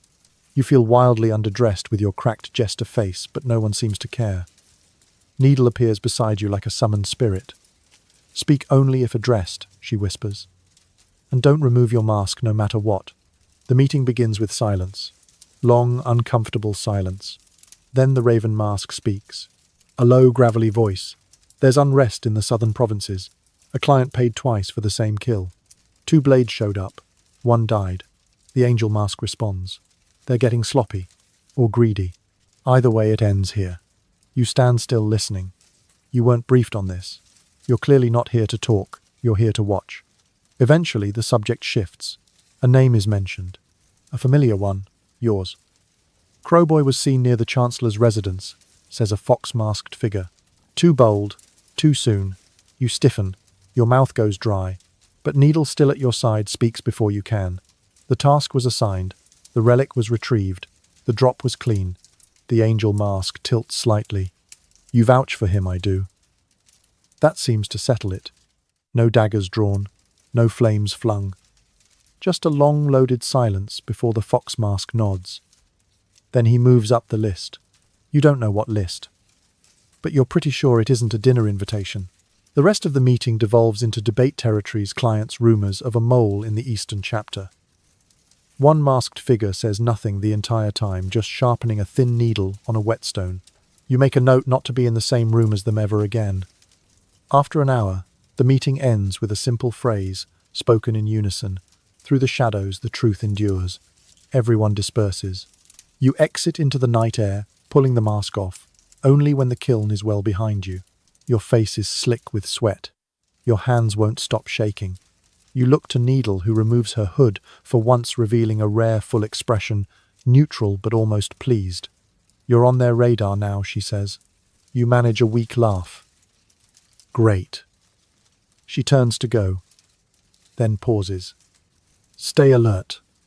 The ones who notice you are never the ones who say your name out loud." According to some rare, fragmentary guild records, masked councils like this did exist, though how formal they were is disputed. Experts still debate whether these gatherings were rituals of governance or symbolic displays of unity and control. Given what you just witnessed, you'd say it's both and neither. You return to the guild well past midnight. No one waits for you. But on your bedroll there's a strip of cloth folded neatly black silk, with a red stitch along the edge. You don't know what it means, but you do know this. You're being watched, you're being judged, and you're still alive. The next morning the guild is buzzing. Not loudly, of course, this is still a den of professional sneaks, but there's a tension in the way people move. Feet shuffle faster. Conversations stop when you enter the room. Even the rats seem more purposeful, darting in and out of cracks like messengers for some rodent intelligence agency. You're handed a boiled egg and a slip of parchment with 3 words: apothecary, midnight, observe. No elaboration, no signature. Not even the usual smear of oil or blood to let you know who's sending you. Could be Needle, could be Ash, could be someone who wants you to disappear. You pocket the note and peel the egg, trying to eat around the shell fragments. As you chew, you watch the guild's older members whisper over maps and scratch marks into the wooden table with bone styluses. You hear a name spoken under breath, Raven, and a phrase repeated twice. Someone's buying silence. At nightfall, you head to the apothecary district. Not the one for nobles that's clean and candlelit.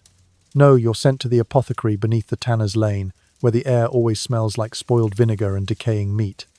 The shop is nestled between two slaughterhouses and disguised as a weaver's stall. You wouldn't know it was there unless you were told, or unless you noticed that the cloth on display was actually layered strips of dried moss and dyed animal hide. You perch on a rooftop across the street, blending into the shadows with a faded wool blanket and a crust of bread you pretend to nibble while watching. The street stays quiet for hours. Then movement. A hooded figure approaches, moves with purpose, slips inside the apothecary without knocking. You lean forward. Moments later, a second figure follows, smaller, slower. They hesitate, glancing over their shoulder. You catch a glimpse of their face in the lantern glow. It's a guild member.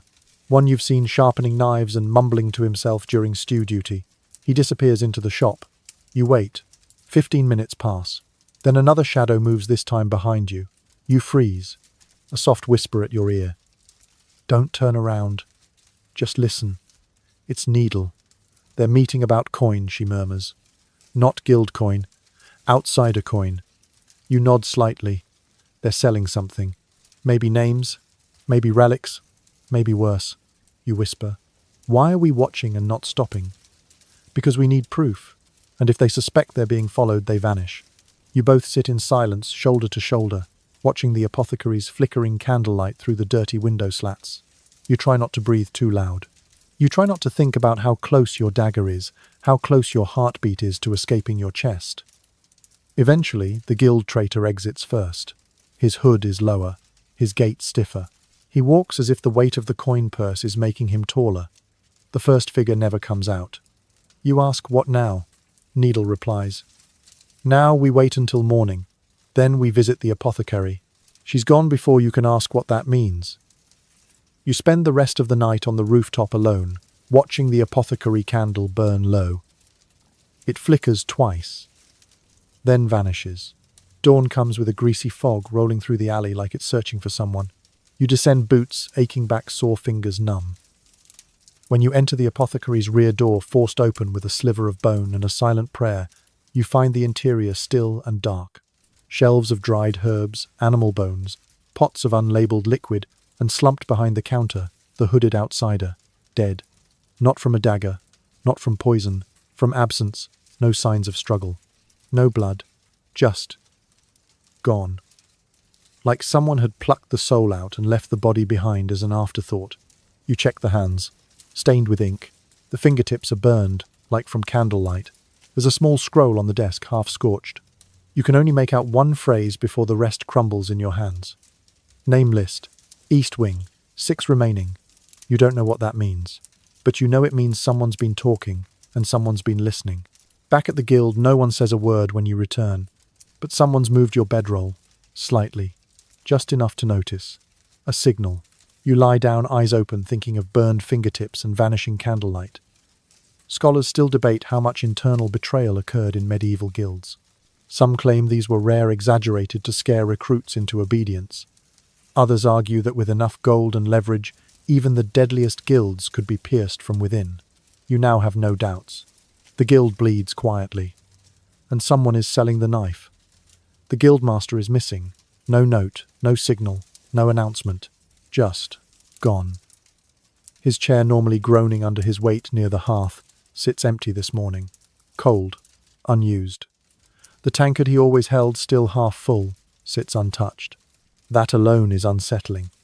You don't ask questions out loud, but you see it on everyone's faces. The quiet glances, the sudden stillness when someone passes the empty seat. Even Needle looks uneasy, which is like seeing a statue blink. The only sound in the hall is the low hum of a kettle boiling somewhere deep in the kitchen. Then a message arrives. Not via courier, not pinned to a door, but scrawled across the guild's practice dummies in soot-black ash. Silence comes for all. It wasn't there last night. The words cut through the usual murk of your morning like a blade through wet wool. Everyone reads it. No one says a thing. By mid-morning, Needle gathers a small group, just 4 of you. Ash, of course, a quiet girl with a permanent scowl, and you. She speaks, fast eyes sharp. No missions today. Nothing leaves the walls. Lock the entrances. Clean your kits. No contact with clients. You're being grounded, quarantined, until we know who we can trust, she adds. Which, by the look she gives, the group might be no one. You're assigned to guard duty, but not outside, inside. The archive vault, buried beneath the kitchen behind 2 false shelves of salted meats and a trapdoor sealed with 3 rusted iron bolts. The guild's archive isn't much to look at. Just a short corridor of damp stone and a wooden door reinforced with thick, blackened chains. You've never seen it before. You're told to guard it, alone, for 6 hours. No sitting, no speaking, no opening the door. You ask what's behind it. Ash simply says, the names, which is of course not ominous at all. You stand watch. Hour 1 is quiet. Hour 2 is not. You hear footsteps above, too many too fast. Then voices, raised, then a crash. You reach for your dagger, but remember you're unarmed. Orders. The footsteps vanish. The silence returns. You wait. At hour 4, someone knocks on the archive door. 3 soft taps. Then nothing. You freeze. Say nothing. The knocking doesn't come again. You start to understand the phrase, silence comes for all. Some say medieval assassin guilds kept detailed ledgers, real names, aliases, kills, payments. Others argue those were myths, insurance for clients to behave. Still, even rumours of such archives were enough to make kings nervous. You stand perfectly still until your shift ends. When Needle returns, she doesn't ask if you saw anything. She simply peers down the corridor, then looks at you. Anyone come through? You pause. Then say, someone knocked. Her face hardens. Tell no one, not even yourself. She leads you away without another word. That night, the guild feels colder, smaller. You count heads during supper. One's missing. The scowling girl. No one asks. No one speaks her name. You find a note tucked into your bedroll again. This one written in a sharper hand cleaner ink. Crowboy, you don't blink. Good. It's not signed. You don't need it to be. You lie awake, wondering what's behind that door. Wondering what names were scratched onto parchment centuries ago. Wondering if your own is there now. And if it is, whether it's written in ink or blood. Rain hisses against the guild's roof like it's trying to sneak in through the shingles. The leaks drip in slow rhythm onto the wooden floor. Tiny, steady reminders that even this place isn't impenetrable. Everyone's whispering this morning. Quietly, cautiously. And you know why. The scowling girl Gret still hasn't returned. Her bedroll lies undisturbed. Her boots still hang by the hearth, drying from last night's storm. No one claims them. No one moves them. It's as if touching her things might somehow pull you into whatever silence claimed her. Needle doesn't speak much that day. Just hands out maintenance duties like bandages, quick, firm, impersonal. You're sent to the guild's messenger nest, a crumbling loft where ravens and crows sleep in straw-lined cubbies and eat more meat than most of the recruits. Your job, clean the cages. You open one. The raven inside eyes you like it knows your tax history. It clicks its beak once. You hesitate, then reach in slowly with a gloved hand and swap out the old straw for fresh hay. The raven doesn't bite. Yet. The loft is filled with oddities, tiny scrolls, waxed rings of string-hollowed bone tubes. You find one message half shredded in a nest, its seal still intact but its content ruined by bird droppings. Ash appears in the doorway as you're scraping dried. Something off a perch. He says, ready for a real errand. You nod. He tosses you a scrap of parchment and a hollow brass coin. Drop this at the red baker's oven before dawn. If you're followed, eat the coin. You blink. It's brass. Chew fast. You don't argue. Just before dawn, with the streets still glistening from rain, you make your way through the lower quarter. The red baker isn't named for his oven, but for the colour of his apron, which always looks stained whether he's been working or not. He nods silently when he sees you, takes the coin, slides a bun your way, lukewarm, maybe a day old, but still bread. Then he points to the corner. Someone's waiting. You move cautiously. The figure stands under a canopy wrapped in layers of patchwork leather, face obscured. Not from disguise, from erosion. Life has weathered this one like sandstone. You're the watcher, they say. You freeze. Pardon, they smile. Their teeth are surprisingly clean. I saw you, on the roof, watching the apothecary. You don't reply. They chuckle. You're still new. But you're useful. That's rare. They hand you a folded bit of cloth, not parchment cloth. Inside something heavy, a ring. Gold crusted with dried wax, the guild crest etched into the band. That belonged to your guildmaster, the stranger says. You don't breathe. He gave it up willingly. That's all I'll say. You ask quietly, is he dead? The stranger shrugs. Doesn't matter. He's not here. Then they step into the morning mist and vanish into the crowd. You return to the guild in silence, the ring wrapped in cloth and buried deep in your satchel. Needle finds you by the stairwell. You hand it to her without a word. She stares at it, sighs, doesn't ask questions, doesn't explain. Tonight there's a trial, she says. You frown. What a trial? For one of our own. You ask for what crime? She looks you dead in the eye, asking questions like that. According to some obscure accounts, usually buried in monastery footnotes, assassin guilds held secret tribunals. They weren't trials as we'd know them. No defense, no jury. Just quiet accusations, quiet decisions, and very loud consequences. That night the hall is emptied, the fire extinguished. You sit among a semicircle of masked figures, Needle at one end, Ash at the other. In the centre the traitor. Not Gret. The scowling girl was the bait. The real traitor is the cook. You stare stunned as the man who made you stew with actual pigeon gizzards stands calmly, hands behind his back. He doesn't beg, he doesn't deny. He simply says, "It paid better." Needle gives you a look. One you'll remember. Then Ash steps forward and says, "Silence comes for all." It's over in seconds. The cook doesn't scream. He just drops. The room remains silent for a full minute before anyone moves. Then you're dismissed. Just like that. No one speaks as they file out. You lie awake that night, staring at the rafters. Rain patters softly overhead. And somewhere in the darkness you hear a raven caw once, like a final word. You're awoken before sunrise by the unmistakable sensation of someone throwing a damp cloth at your face. You sit up. Needle's already halfway out the doorway, calling over her shoulder. Put it on. You're being assigned. You groan and peel the cloth off your head. It's a head wrap, coarse linen, vaguely blood-stained, and carrying the rich aroma of onions and regret. Which means one thing, you're going undercover again. In this case, you're posing as a journeyman healer, a field leech. Your task: accompany a caravan of minor nobles, travelling from the edge of the city to the fortress town of Catterick. Rumour has it one of them, Lord Fenwick, is not who he claims to be. The guild suspects he's travelling under false identity, possibly to escape debts, or the consequences of a previous assassination contract that didn't quite finish the job. Your job isn't to kill. Not yet. You're there to verify. Follow, observe, confirm. Needle tells you as she hands you a bag of medical supplies, so outdated, even the rats refuse to chew them. The caravan is a miserable little thing. 3 carts, 6 horses, a dozen guards in mismatched armour.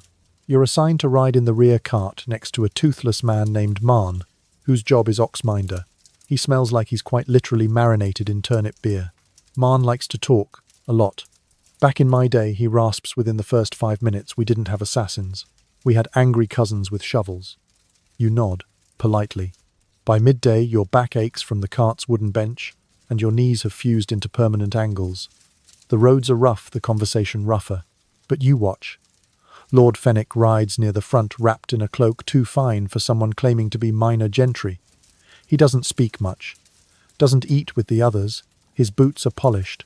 His hands are soft. His accent, not local.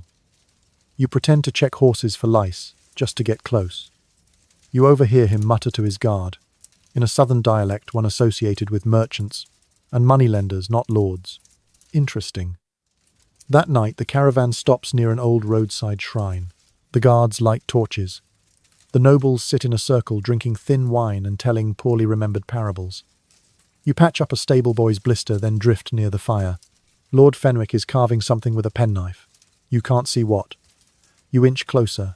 He notices you. His eyes flick to your cloth wrap, then to your satchel. "You're new," he says. You nod. "First time on a road team?" He smiles. "Then you haven't yet learned how dangerous we are." He doesn't elaborate. You don't ask. Instead, you wait. At midnight, when the camp sleeps and the fire dies to embers, You slink out of your bedroll and find Fennec's tent. You lift the flap quietly, carefully. Inside he's snoring. Not loudly, not performatively. Real snoring, nasal and uneven. You check his boots. Southern leather stitched in a pattern favoured by noble houses 3 counties away. His signet ring worn on the wrong hand, and the crest scratched. Deliberately, he's hiding. You retreat to your cart. In the morning you're approached by a guard. Not Fenwick's, but another noble's. The guard stares at you too long, then says, "The Lord wants his medicine. You never offered medicine." Still, you nod and follow. You're led to Fenwick's tent again. Inside, he sits cross-legged, holding his penknife, carving a tiny wooden figurine, a falcon. It's disturbingly precise. He speaks without looking up. "Tell your guildmaster I'm not ready to be erased. Yet." You freeze. He looks up, eyes sharp. "I know how the guild works. I paid them once. I know what happens when they forget your name." You say nothing. He leans closer.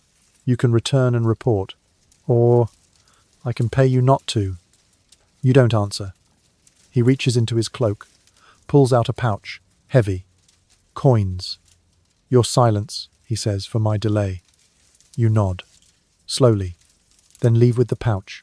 You don't spend the coin. Not yet. When the caravan reaches Catterick, you disappear into the crowd at the first opportunity, heading straight to the guild's courier post. You send a message back. Target verified. Identity confirmed. No action taken. Subject aware. Response pending. Back at the guild 3 days later, Needle reads your report. She looks at the coin pouch, weighs it in her hand, then throws it into the fire. "Good," she says. "You passed." You frown. "It was a bribe." "No," she says, "it was bait. For you." You blink. She doesn't elaborate. Later that night, Ash finds you tending your blistered feet. He grunts, then tosses you a small bottle of salve. "Welcome to diplomacy," he says. "Now get ready. Real politics start tomorrow." According to some medieval guild texts, rare ones at that, assassins were often used not to kill, but to remind nobles they could be killed. Presence alone could be currency. You now understand that in full. You weren't sent to eliminate Lord Fenwick.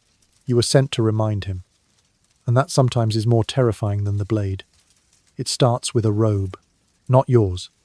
This one is royal purple, trimmed in golden thread, so fine you're afraid to touch it. But Needle hands it to you anyway and says, "You're a scribe now, one who never speaks." You nod, confused. "No, really," she adds. "You don't speak, at all. If someone asks you a question, bow. If they press feign, a vow of silence. If they really press faint." You raise an eyebrow. She shrugs. "It's worked before. Your assignment. Attend a feast held by the Bishop of Holverset. A minor affair, but one attended by 6 noble families, 2 of whom the guild has serious suspicions about. You're to slip in unnoticed. Serve as a silent note-taker for the bishop's steward and watch for what secrets Needle says. They ferment best in wine. You ride there in a hay cart, squeezed between barrels of salted cod and a monk who smells like old bread. You don't speak. You practice your scribe bow. You polish your ink-stained fingers on your tunic until they look like you've copied 20 years of psalms. The bishop's hall is grand, in the way only second-tier clergy halls are: wide windows, uneven flagstones, and too many chandeliers held up by questionable architecture. You're placed at the end of the steward's table, quill in hand, inkpot full eyes forward. The bishop drones on about grain tithes, about donation boxes being a little too light this year. The nobles nod, laugh, politely chew slowly. You watch. You notice Lord Ermine thin, hawk-nosed fingers twitching. He taps the same pattern over and over on the table, 2 short, 1 long. Code. You note it. Lady Rennick drinks only water, but pretends it's wine. She swirls her goblet, chuckles like she's tipsy, but her eyes remain razor-sharp. You mark that down too. The steward beside you whispers, "Notice anything interesting?" You bow. He grunts. "Of course not. You're sworn to silence." "Right. I always forget." Then, as the 3rd course is served, roasted pigeon, stuffed with something that might have once been a fig, Lord Darnham arrives. Late, loud, and wearing the guild crest openly on his signet ring. Your stomach sinks. He's not part of the guild. You know every face, every alias. but he's flaunting a symbol only those in the know would recognize. It's bait. Someone's pretending to be protected. He laughs, boasts about foreign ports and local debts about hiring special help when negotiation fails. He taps his ring with every reference. The other nobles exchange glances.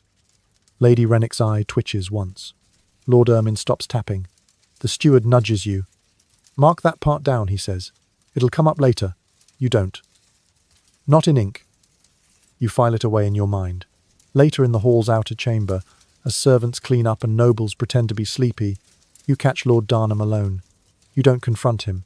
You just sweep the floor beside him, hood low quill still behind your ear. He says aloud to no one, "I hope the guild appreciates free advertising." You pause. Then he continues, "Your silence says a lot, boy." You bow. He walks away smug. That night, you return to the guild and relay every detail, not with words, but with a written report sealed in wax and left on Needle's desk. The next morning, the guild is quiet. Then the guild is busy. Ash sharpens every blade in the hall. Needle spends an hour with a chalkboard drawing a map of Holverset Hall from memory, correcting your sketch with one word. Fewer chairs. You're summoned. The guildmaster's chair is still empty, but someone else stands in front of it now. A woman in red face, veiled voice, precise. You saw Darnham, you nod. She tosses you a coin. Not gold, not silver. Jet black carved with a serpent. Next time he speaks our name, she says he does so with his last breath. You nod again. But in truth, you're not sure if your job is to silence him or to keep watching until the illusion becomes useful. Because the guild doesn't always kill. Sometimes it lets the lie breathe, grow, gather attention. Then it harvests the consequences. According to some fringe historians, assassin guilds occasionally tolerated impersonators for a time. They used them to spread fear, confuse rivals, even flush out enemies. But when that usefulness ended, so did the impersonator's pulse. You sleep lightly that night, and when you dream Lord Darnham's ring glints in torchlight just before it slips from his hand, you're told to meet in the cemetery at dawn. No message, no context. Just Ash muttering Eastgate grey marker sunup as he slid past you with a crate of curved blades and a small bag of onions. You don't ask why the onions. The air at sunrise carries that earthy scent only graveyards can manage, a mix of dewstone old incense and the long-settled dust of things best left undisturbed. The graveyard is quiet, but not empty. A gravedigger leans on his spade, watching a raven hop between headstones like it's late for something. You find the marker. Grey, cracked, etched with a faded name, Elias Morton, honest Cartwright. You wonder if he was. Ash appears a minute later, dropping down from the top of a crypt, like some kind of vengeful badger. He lands without a sound. Good, he says. You weren't followed. You hadn't thought you were supposed to check. He motions you toward the far wall, where a rusted iron gate leads to a smaller walled garden overgrown and forgotten. You're here for shadow drills, he says. Low light, uneven terrain, no flat floors, no easy footing. The space is perfect for it. Narrow paths, raised roots, broken flagstones, thorny hedges. And it's early enough that the mist hangs thick, curling like breath from the earth. Rule 1, Ash says, drawing a small wooden blade, don't rely on vision. It lies. He blindfolds you. Then he says, run. You don't think. You bolt forward straight into a hedge. It stabs you in 6 places. You cough out a leaf. Ash snorts. Again. You try again. This time slower. You use your hands to guide you. Stone here, damp moss there, gravel underfoot. You learn the textures. Listen for changes in sound. A whisper of your own cloak against ivy. A footstep that doesn't echo the same way. Ash chases you. Doesn't hit you, not yet. Just moves. Fast. Soft. The wind of him brushes your back. Your instincts scream. You dive forward, scrape your knees, roll through a patch of cold mud, and land next to something that hisses. A cat. You hiss back purely on reflex. Ash chuckles somewhere behind you. We'll call that a draw. You do this for an hour. Then you get a break. You sit on a cracked bench, blindfold still tied. Ash places something in your lap. Describe it, he says. It's wooden. Smooth in some places, rough in others. Small. A handle. No, a hilt. A training dagger. You guess correctly. You're learning, he says. Now describe the last 5 steps you took. You try. You remember 3. He corrects you on 2. Killers don't rely on sight, he says. Eyes are easy to fool. You trust your feet, your ears, your instincts. You feel the shadow before it finds you. That afternoon you repeat the drills. No blindfold this time, but no weapons either. Just evasion, movement, stillness. You practice pressing yourself into alcoves, curling behind statues, sinking into a kneel that mimics morning so perfectly. A passing priest mutters a prayer at you. You nearly break character laughing. Ash says nothing, but his lip might twitch. By evening your body aches from unfamiliar poses. Your back hates hedges. Your elbows hate gravel. But you've learned how to disappear, at least a little. That night back at the guild, Needle hands you a test. Hide, she says. You have 5 minutes. You vanish into the cellar. She finds you in 2. Too symmetrical, she says. No one puts a crate in a perfect square. Next night you hide under a warped table, curled like a cat. She finds you again. Too obvious. Everyone thinks they're the first to think of under the table. Night 3, you tuck yourself behind the hanging meat in the kitchen. She walks right past you. Success. She doesn't say so, but you find a fresh roll on your bed later and a clean cloth for your face. According to some rare records usually coded in guild journals, assassins trained obsessively in spatial awareness. Not just where to hide, but how to blend to become part of the architecture. To read a room like a book and disappear between the lines. Now as you lie in your bunk sore and coated in dried cat hair and old hedge scratches, you start mapping every corner of the guild hall in your head. You see doors, shadows, cracks in brick, gaps in logic. And you know where you'd hide, just in case someone ever comes looking.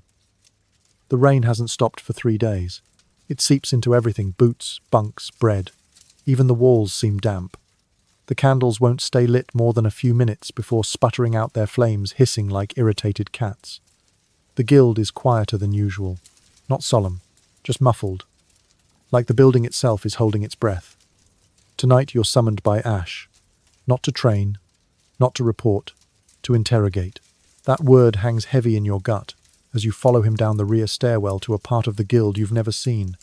A narrow tunnel hidden behind the pantry wall, its stone slick with algae and old secrets. Ash says nothing as he leads you. At the end of the tunnel is a small chamber lit by a single oil lamp. In the center, a man bound to a chair, hooded, shirtless, shivering. You don't recognize him. Ash crosses his arms. Caught him sneaking around the east loft. Watched us for hours. Didn't move until everyone else was asleep. You frown. Spy Ash shrugs. Or a lost rat with a dagger and good boots. He gestures for you to approach. You're going to talk to him. You blink. I've never. Exactly. He won't expect you. Ash steps back, fades into the shadows. You approach. The man tenses. Not from pain, from awareness. You remove the hood. He's younger than expected, barely older than you. His face is pale, not from fear, from defiance. His eyes dart. Not in panic calculation. You say nothing. You just sit. He waits, then speaks first. Let me guess. You're the silent type, the scary new recruit with something to prove. Still, you say nothing. He chuckles. Smart. Let me fill in the blanks then. He leans forward as much as his bindings allow. You're being lied to. Everyone in this moldy hole is. The guild's not what it was. You think you're training to kill nobles and sniff out poisoners. You're being built for something else. Something louder. You raise an eyebrow. He smiles. There it is. Curiosity. You gesture subtle. A flick of your finger. Go on. He does. You think these drills, these missions, this slow walk into guild politics is normal. Standard number. You're being shaped. Molded. Because they need a face for something. You tilt your head. A face for what he grins. Ask Needle. He doesn't say it like a taunt. He says it like an invitation.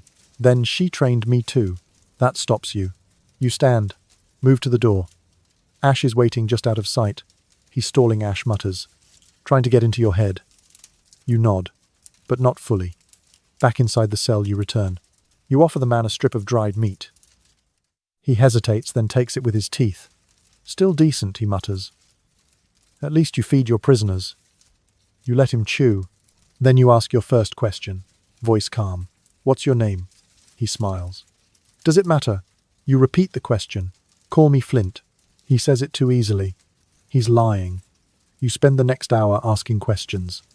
Slowly, no pressure, no threats, just time. Eventually he talks more. He mentions a second guild, a breakaway faction. Smaller, smarter, he claims. One that left before the schism. You've heard whispers of such a thing. The Splinter, a name mentioned in passing like a bad dream. He says they're recruiting. Quietly, carefully. He says you'd be a good fit. You leave him with water and silence. Ash watches you as you exit the tunnel. Don't believe him, he says. But you notice something. Ash's shoulders are tense. His stance, defensive. Like maybe, just maybe, he does believe some of it. Back in the hall, you find Needle sharpening a dagger that doesn't need sharpening. You sit across from her. She doesn't look up. You ask, who trained him? She doesn't flinch. I did. You wait. She adds, he wasn't ready. Thought he was. But training isn't about how many targets you kill. It's about what you don't become afterward. You say, he mentioned the Splinter. Now she looks up.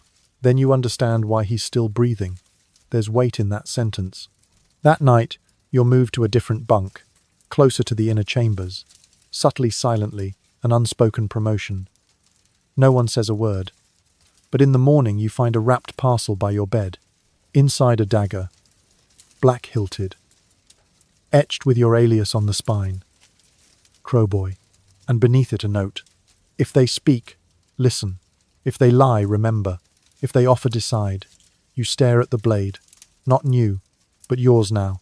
According to rogue guild documents buried deep in disputed archives, the Splinter was real, a rival sect. They believed in something different. Not secrecy, not silence, but visibility, influence, power through exposure. You don't know where your path leads yet, but now for the first time you realize it might split. There's a new phrase floating through the guild hall. The garden is blooming. It's muttered in passing, scribbled on the edge of parchment, whispered by the cook. Not that cook, the replacement cook, as he slices onions without blinking. You don't know what it means. No one explains. But everyone seems to understand. And suddenly everything's changing. Today, instead of drills or errands, Needle walks you to a chamber you've only heard about, the Room of Names. It's not grand. Just a square space deep beneath the guild. Stone walls, oil lamps, no windows. In the center, a large circular table carved with countless names, aliases, dates and symbols. Most you don't recognize, but some. You find Crowboy scratched near the outer edge. Needle gestures for you to sit. Across from you is Ash. He doesn't speak, just watches, arms folded. A third figure enters, the woman in red from the masked meeting. Still veiled, still silent until she isn't. Do you know why you're here? She asks. You don't answer. You wait. She nods slightly. You've reached the turn. You frown. Needle clarifies. Every assassin meets the fork in the path. Obedience. Or autonomy, Ash adds. Some serve, others guide, a few lead. You're not sure which one they think you are. The veiled woman places a small object on the table, a metal seal, guild insignia. But not the one you've seen stamped on scrolls and coins. This one is older, sharper, cracked. This is from before the Splinter, she says, when the guild was whole, before masks and factions. You realize now this is more than ceremony. It's a test. You're being offered something. What happens if I refuse, you ask? Ash answers. Nothing. You keep training, keep obeying.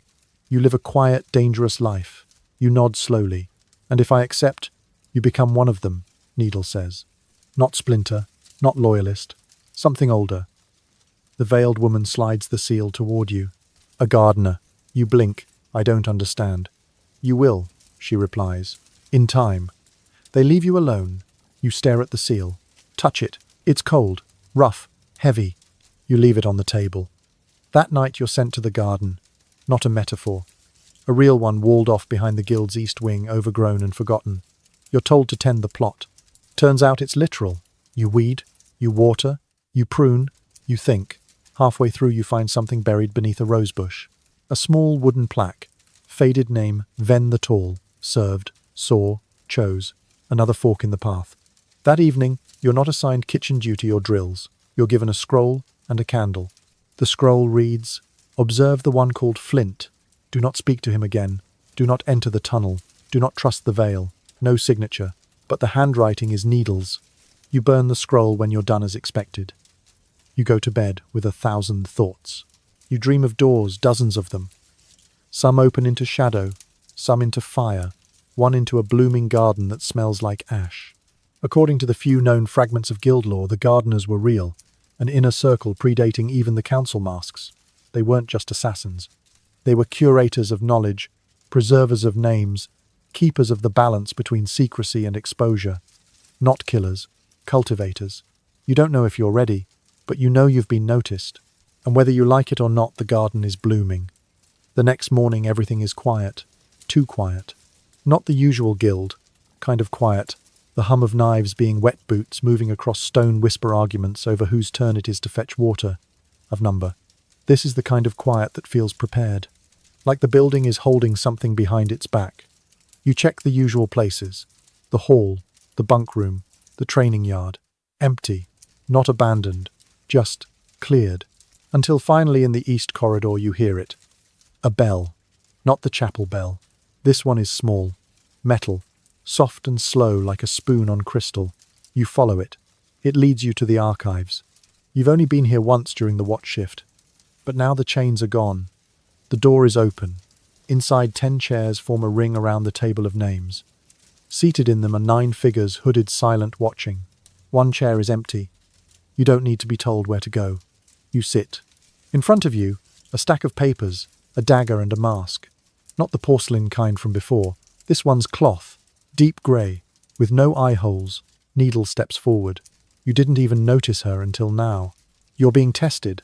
She places a single page in front of you. It bears a name. Not your name, but one you recognize. Flint, the man from the cell. Your task, she says, is to write his full profile, every alias he's used, every time he lied, every pattern of behavior. No embellishments, no guesses, only what you know. You begin. You list his false name, his claim about Needle training him, his reference to the splinter, his recruitment pitch. Then you hesitate, because you believed some of what he said. Still, you write. When you finish, you sign the bottom in blood, just a prick on the fingertip. Standard guild protocol for internal records. The ink won't last, but the mark will. They pass the page around. No one speaks. Then they pass the dagger. You expect a command, but instead, they gesture toward the mask. You realize the test isn't about Flint. It's about you. You pick up the mask. It smells like smoke and iron. You slide it on. Darkness. You wait. A voice behind you, one you don't recognize, says, "Who do you serve?" You pause.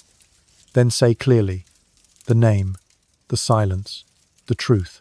Another voice, "What do you fear?" You answer, "Forgetting what I am." A third voice, "What do you protect?" This time your voice softens. The choice. There is a pause. Then a hand removes your mask. Light returns.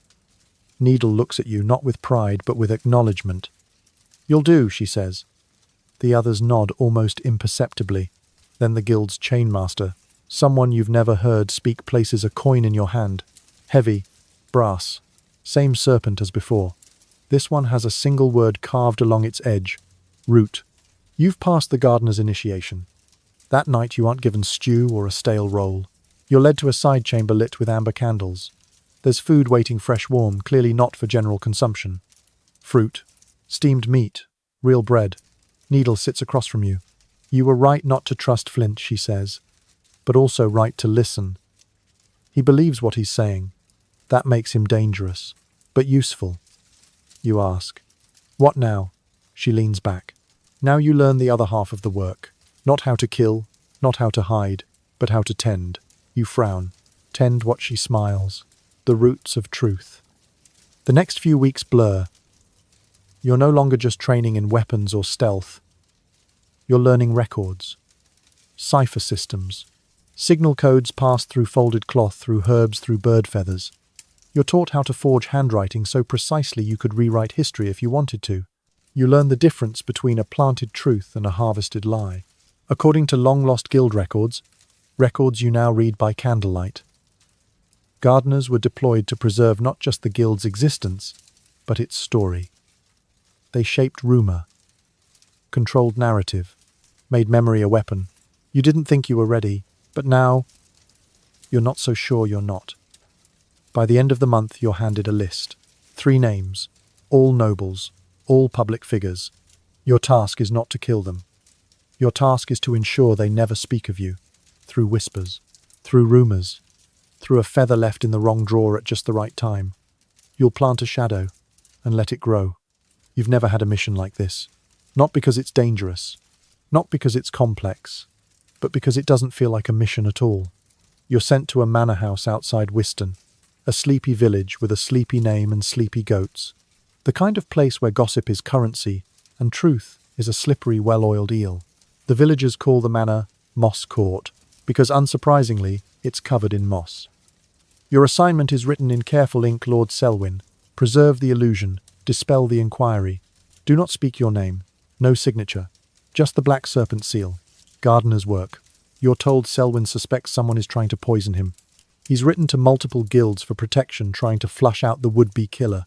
But the real problem, there's no actual threat, only fear. And it's spreading. Your job is to make that fear disappear. Quietly. You arrive dressed as a physician's assistant with a false satchel of tonics and an herbal paste that smells like boiled mushrooms and betrayal. You're greeted by a steward who seems allergic to eye contact. The manor is crumbling damp and absurdly large for the number of people in it. You're shown to your quarters, then escorted to meet Lord Selwyn. He's pale, sweaty, jumping at shadows. The moment he sees your satchel, he flinches. You're here to help, he says, or to end it. You smile gently and offer him a vial of tonic. To clarify, my lord. He swallows it. Gags. Tastes like fear. You reply, that's the basil. Over the next 2 days, you live among the staff, asking small questions, listening to servant chatter, reading every crumpled note in the waste bin. You find out that Selwyn's paranoia began when his brother died suddenly 6 weeks ago. A heart attack. But a convenient one. Selwyn now believes the entire court is infected with spies. He's wrong. The truth. He's spiraling. And his fear is starting to infect the villagers who whisper about noble madness and dangerous letters. The local constable has already sent word to a rival guild.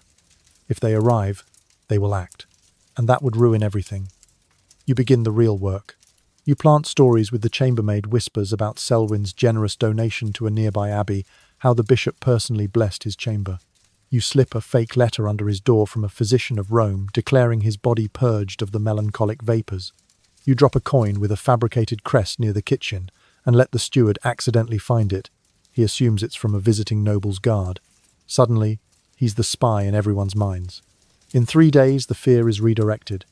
On the 4th day, you arrange for Selwyn to discover a vial of his own tonic in the pantry, one you've secretly tampered with to smell like rot. He panics, confronts his cook. The cook swears he's innocent, he is, but the confrontation gives Selwyn the emotional release he needed. That night he sleeps for 12 hours straight.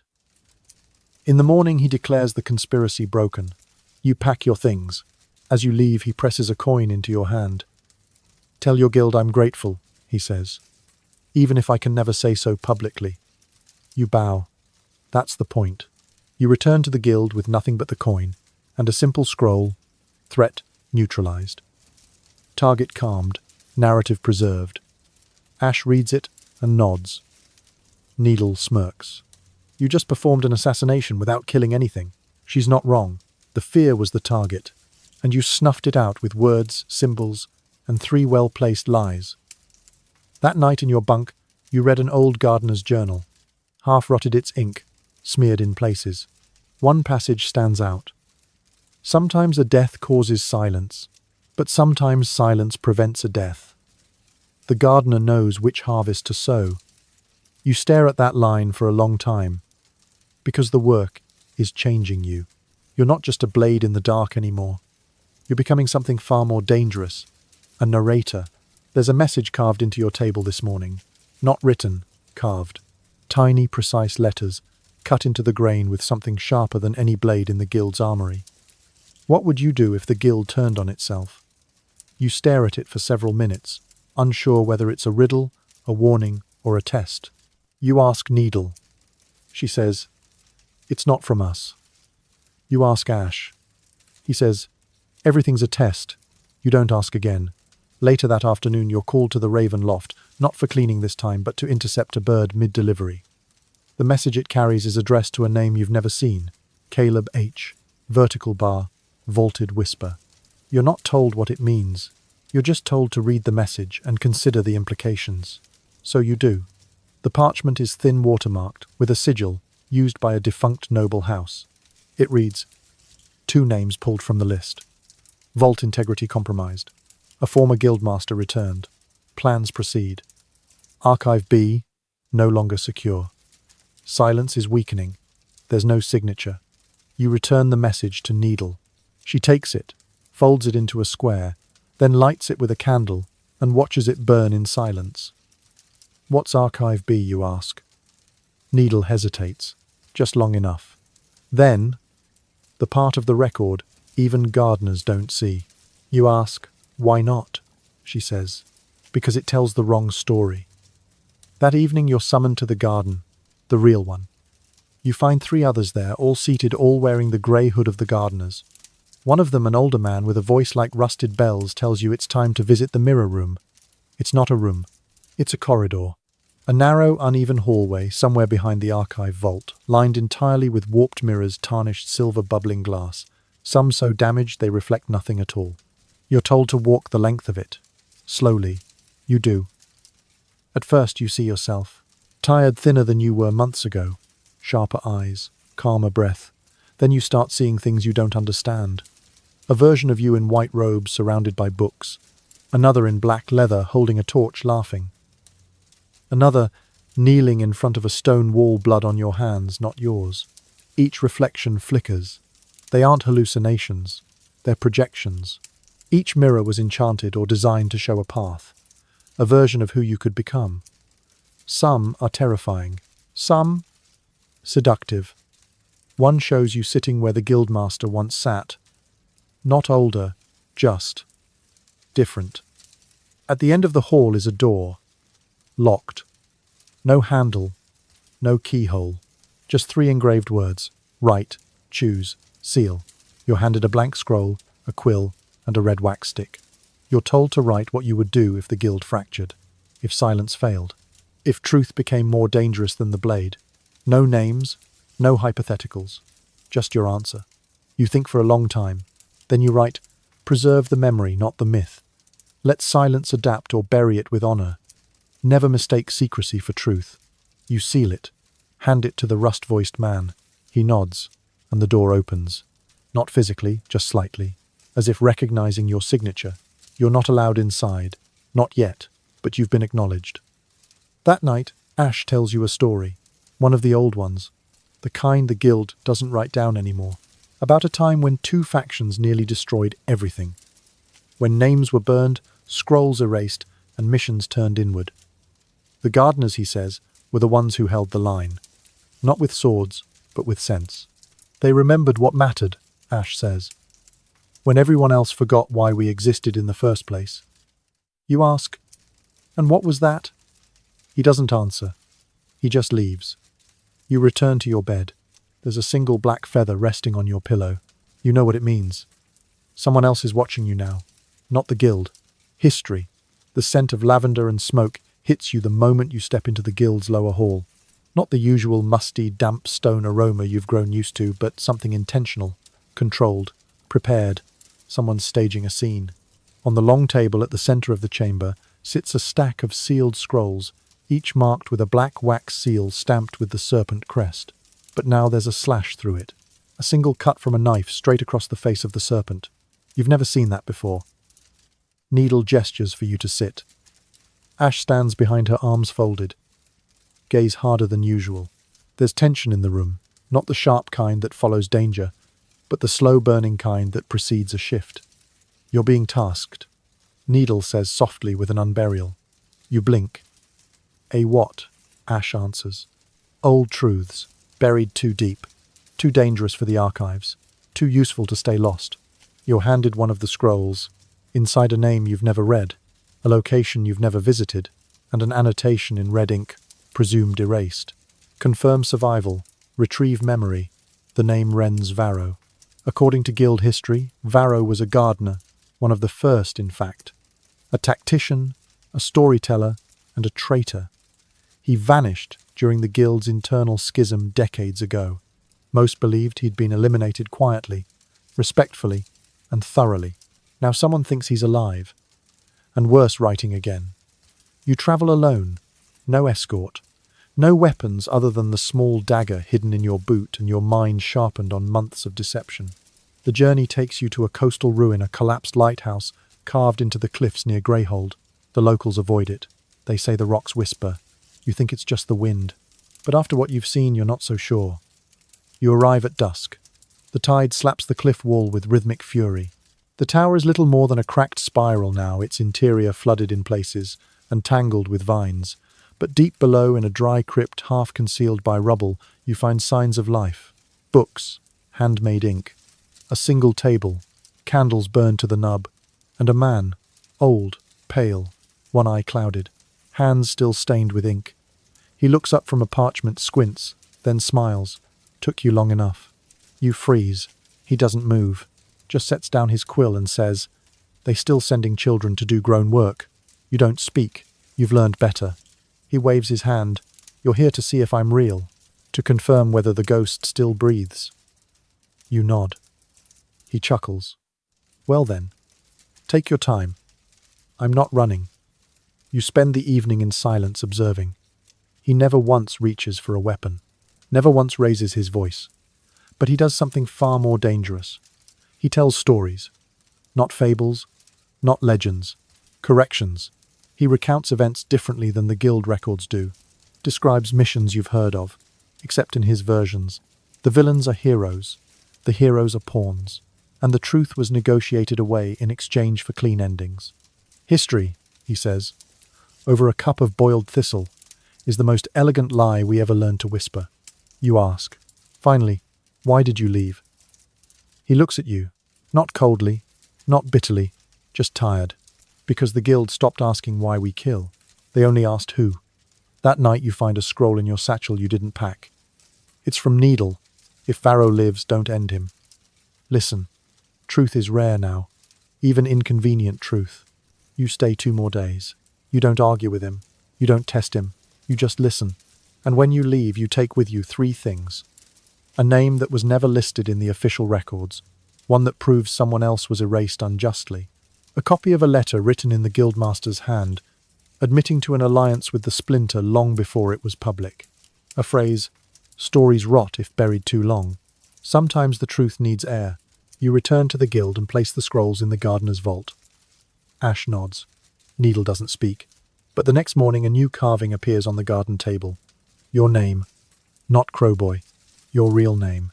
And underneath it, one word burned into the wood with a hot blade witness. The guild is preparing for a funeral. Not the loud kind.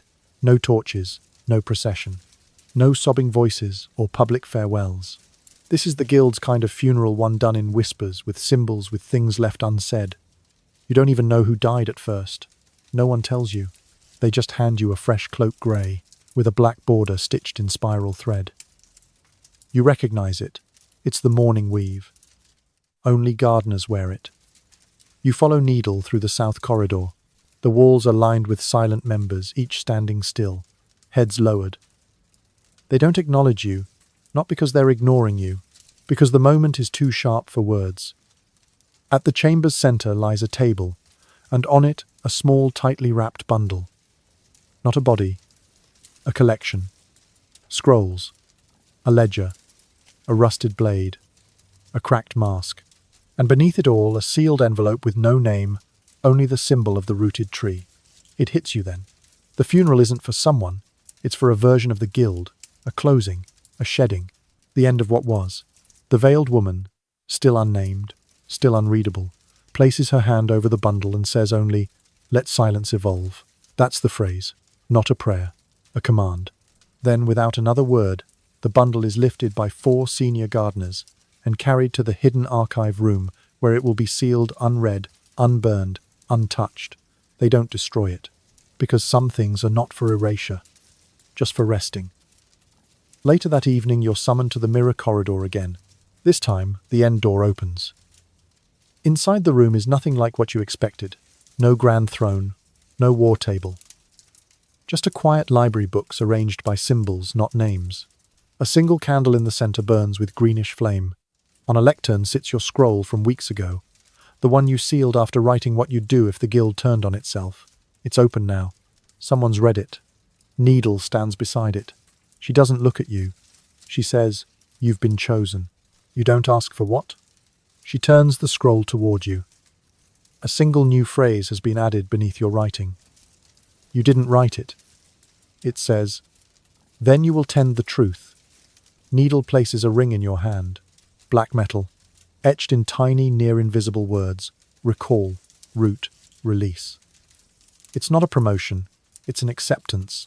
You are now what the guild calls a true gardener. You are not just an assassin, or a spy, or a storyteller. You're a keeper. Your duties change. You stop receiving missions. You start assigning them.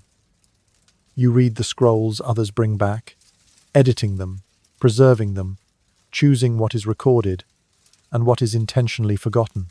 You become part of the guild's memory, its living archive. One night you return to the room where Flint was once held. It's empty. On the wall, someone scratched a final note into the stone. You don't need to kill the past. Just plant something better beside it. You sit there for a while, thinking, remembering the tower, the onions, the fig-wielding priest, the smell of wet cloaks, the rustle of scrolls, the mirrors that showed versions of you that may still yet come to pass. Then you rise and begin writing your own record, a slow, quiet account of your journey, of your mistakes, of the people the world will never know but should. You write not for glory, not for proof, but so that someone someday might remember why you did all this in the first place, why you stayed, why it mattered. Because stories that are never told are stories that die, and you were taught to tend. So now, here you are, sitting in the heart of a hidden guild, wearing a ring no one outside these walls would ever recognize, watching the candlelight flicker on shelves of silent history, listening to a world move just above you, never knowing what was protected beneath its feet. Your muscles are sore, your eyes are heavy, but your mind is still full of scrolls that were sealed, of voices that whispered, of truths too fragile to speak aloud. The rain begins again, soft this time, rhythmic, comforting. You lean back, letting the sound of it carry you. Let it erase the noise of knives and steps and masks. Let it rinse the dust from your memory. You remember the garden, the way the lavender curled around the stone paths, the way silence wasn't absence but care. You remember what Needle told you. We don't just bury things. We choose which roots to water. You lie down now. The cloak you wear wraps around your shoulders like the stories you kept alive. Beneath the floorboards, the guild sleeps, but its memory stays awake. So do you, just for a few more moments, letting the weight of the past settle gently against the hush of your breathing. And finally, you rest. End of script. Sweet dreams.